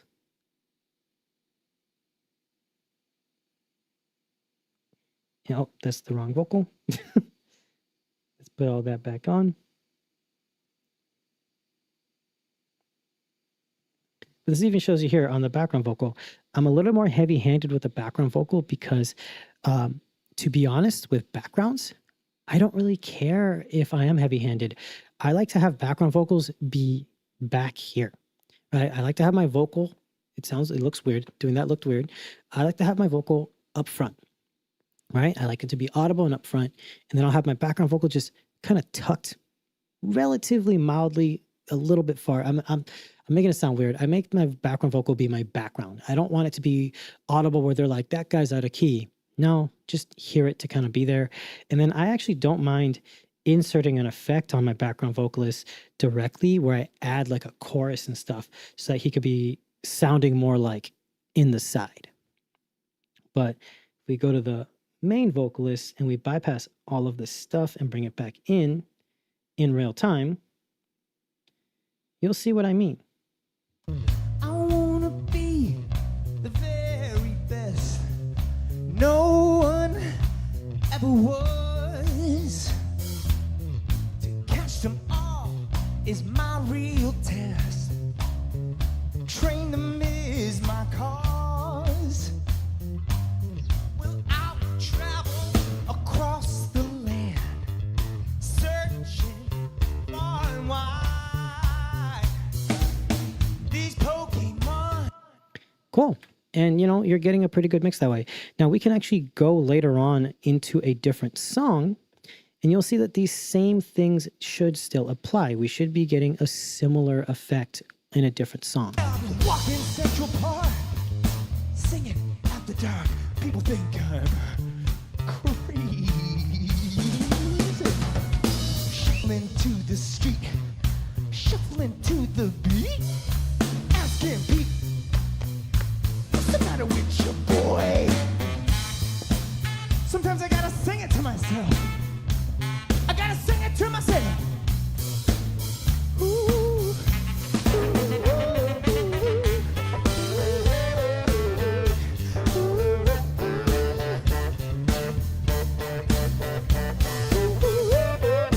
And the cool thing is that if you have dialed in the compression pretty well, when he is doing louder parts, you can now back it off, and which is something that I do.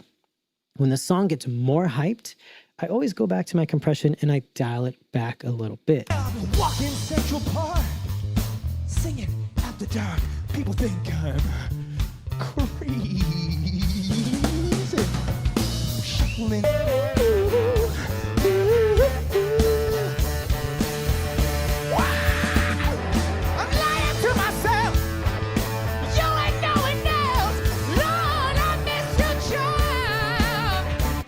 And if we bypass all the effects right there, and let's just see where it was before.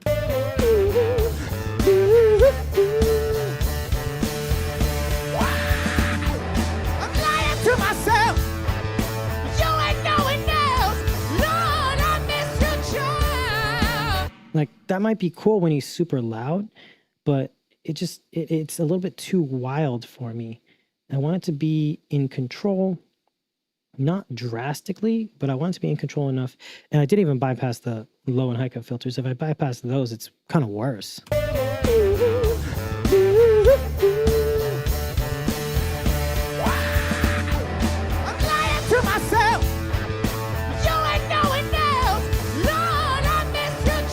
I mean, when he's singing, he has a much better tone, but you can hear those low end frequencies bumping in and out.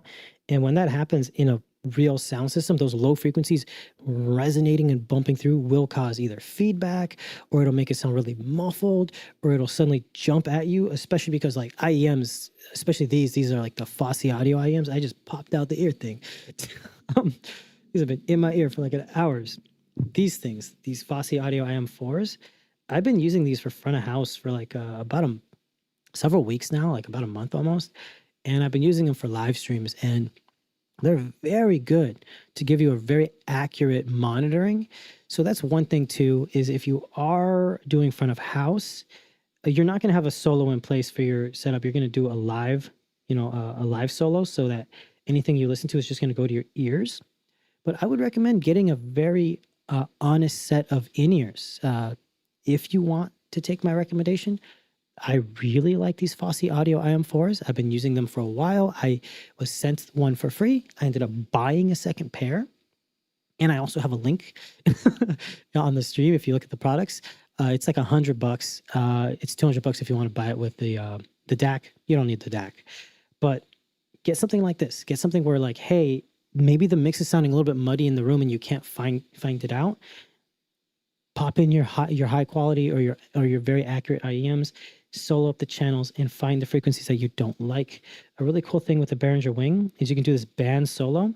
And when you select a specific frequency, it actually puts that into the solo bus only, and you will only hear it. No one else will hear it, only you will hear it.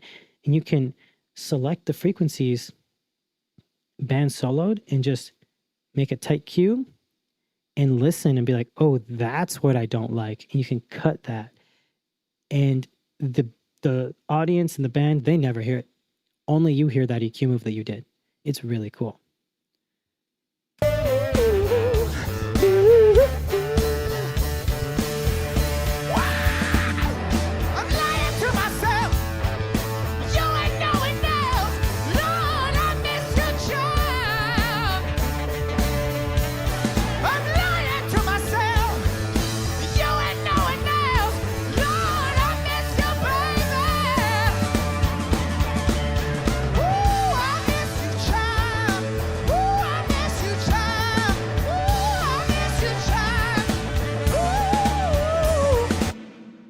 And, I think that's a pretty good starting off point. I'll probably do something here and there. Maybe if I felt like the vocalist was getting too unruly, I'll add a multiband compressor. I'll add an insert effect for their tuning. One big thing with the tuning is don't go too heavy-handed with the tuner. Turn it on, set the amount, and set the speed to something relatively slow. You don't want it to be super fast and you don't want it to be super slow, or else it'll like sound weird or it'll catch it too late. Wow,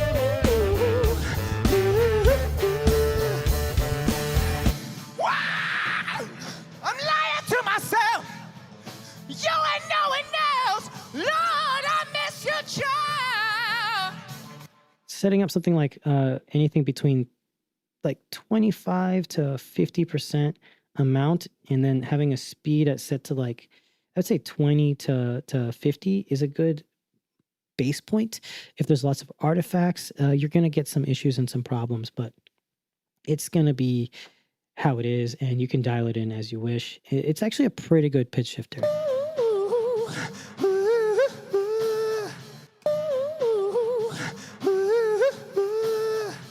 Like right there was pretty aggressive.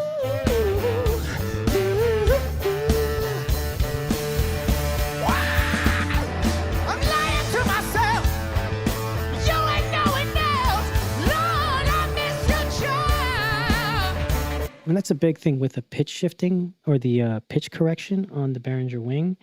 I do not utilize the pitch correction the same way that I do with an auto-tune. Auto-tune is definitely a lot more aggressive and you can get away with it a lot more. This is actually based off of the TC Electronic or the TC Helicon, I believe. It's one of those two, but it's actually based off of the exact same algorithm as one of those stomp effects ones. And that's actually the problem, is it's literally the DSP of the stomp effects one, which wasn't exactly the best, but it was very popular because it gave you real tuning, but you didn't have the auto tune effects where you could like make it, completely bypass certain frequencies.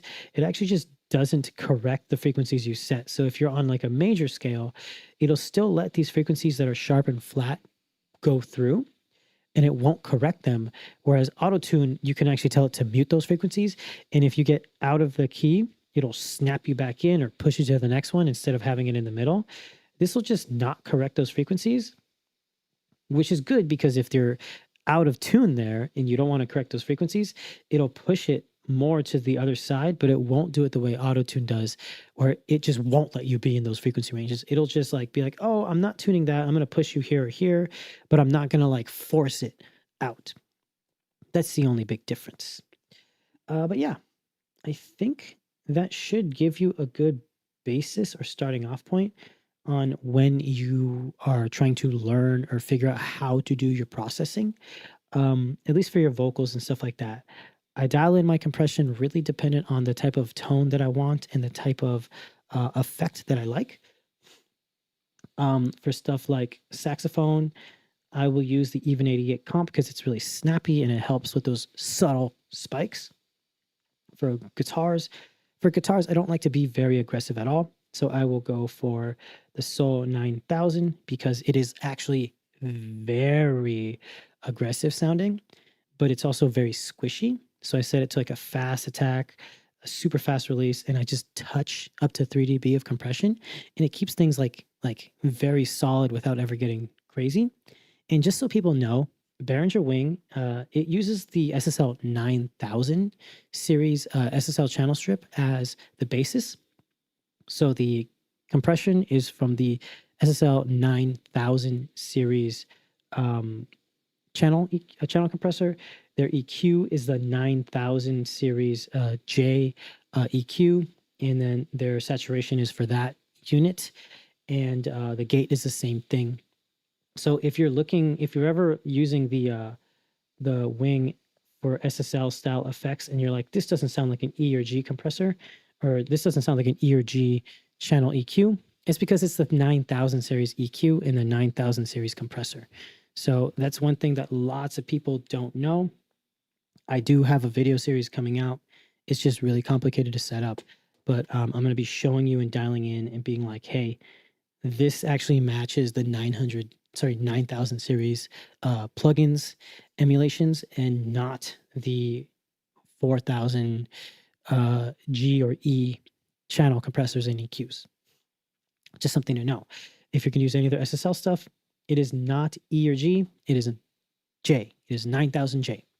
So very popular console, very big with the R&B world, but actually one of the cleaner consoles that had less distortion and less saturation, and it had like smoother, wider things. It wasn't able to be super exact and stuff like that. It was a good console, but it was it was just, it was just how it was. It's a lot more popular for R&B and like music that needed big bass and like, clean sounds, whereas the G and E was more grungy and gritty and able to get lots of color, even though they were very clean consoles. But if you really want a very colored EQ, I really like the Moog EQ for tone shaping. The Pulsar is really good on bass. Fortissimo is amazing on kick drums and stuff like that. And then I actually never use this one. I do use this a little bit for enhancing my mix buses and stuff, but I just don't really find the 1084 EQ really that useful in live sound. To me, it's actually not a very good live sound EQ. It just never has been, and I don't think it ever will be. But yeah, I think that should be answering all that. Does anybody have any questions or any comments they want to add? If not, I will probably be ending the stream pretty soon. That's only 1:50 today. Normally my streams end at like 4 a.m.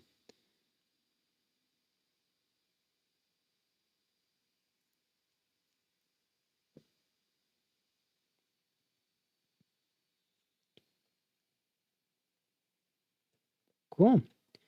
Looks like there are no comments. I think I'm gonna call it an end of the stream. So thank you guys so much for watching.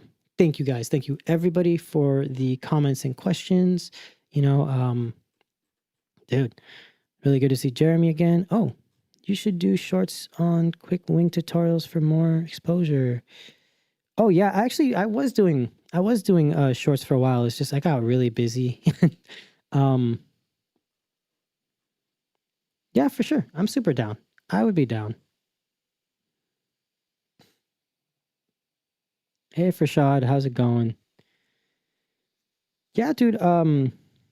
Dudley, you know what, dude? Leave comments on like my videos and stuff, and just shoot like comments on what you want to know. Like, hey, how do I do this? How do I do that?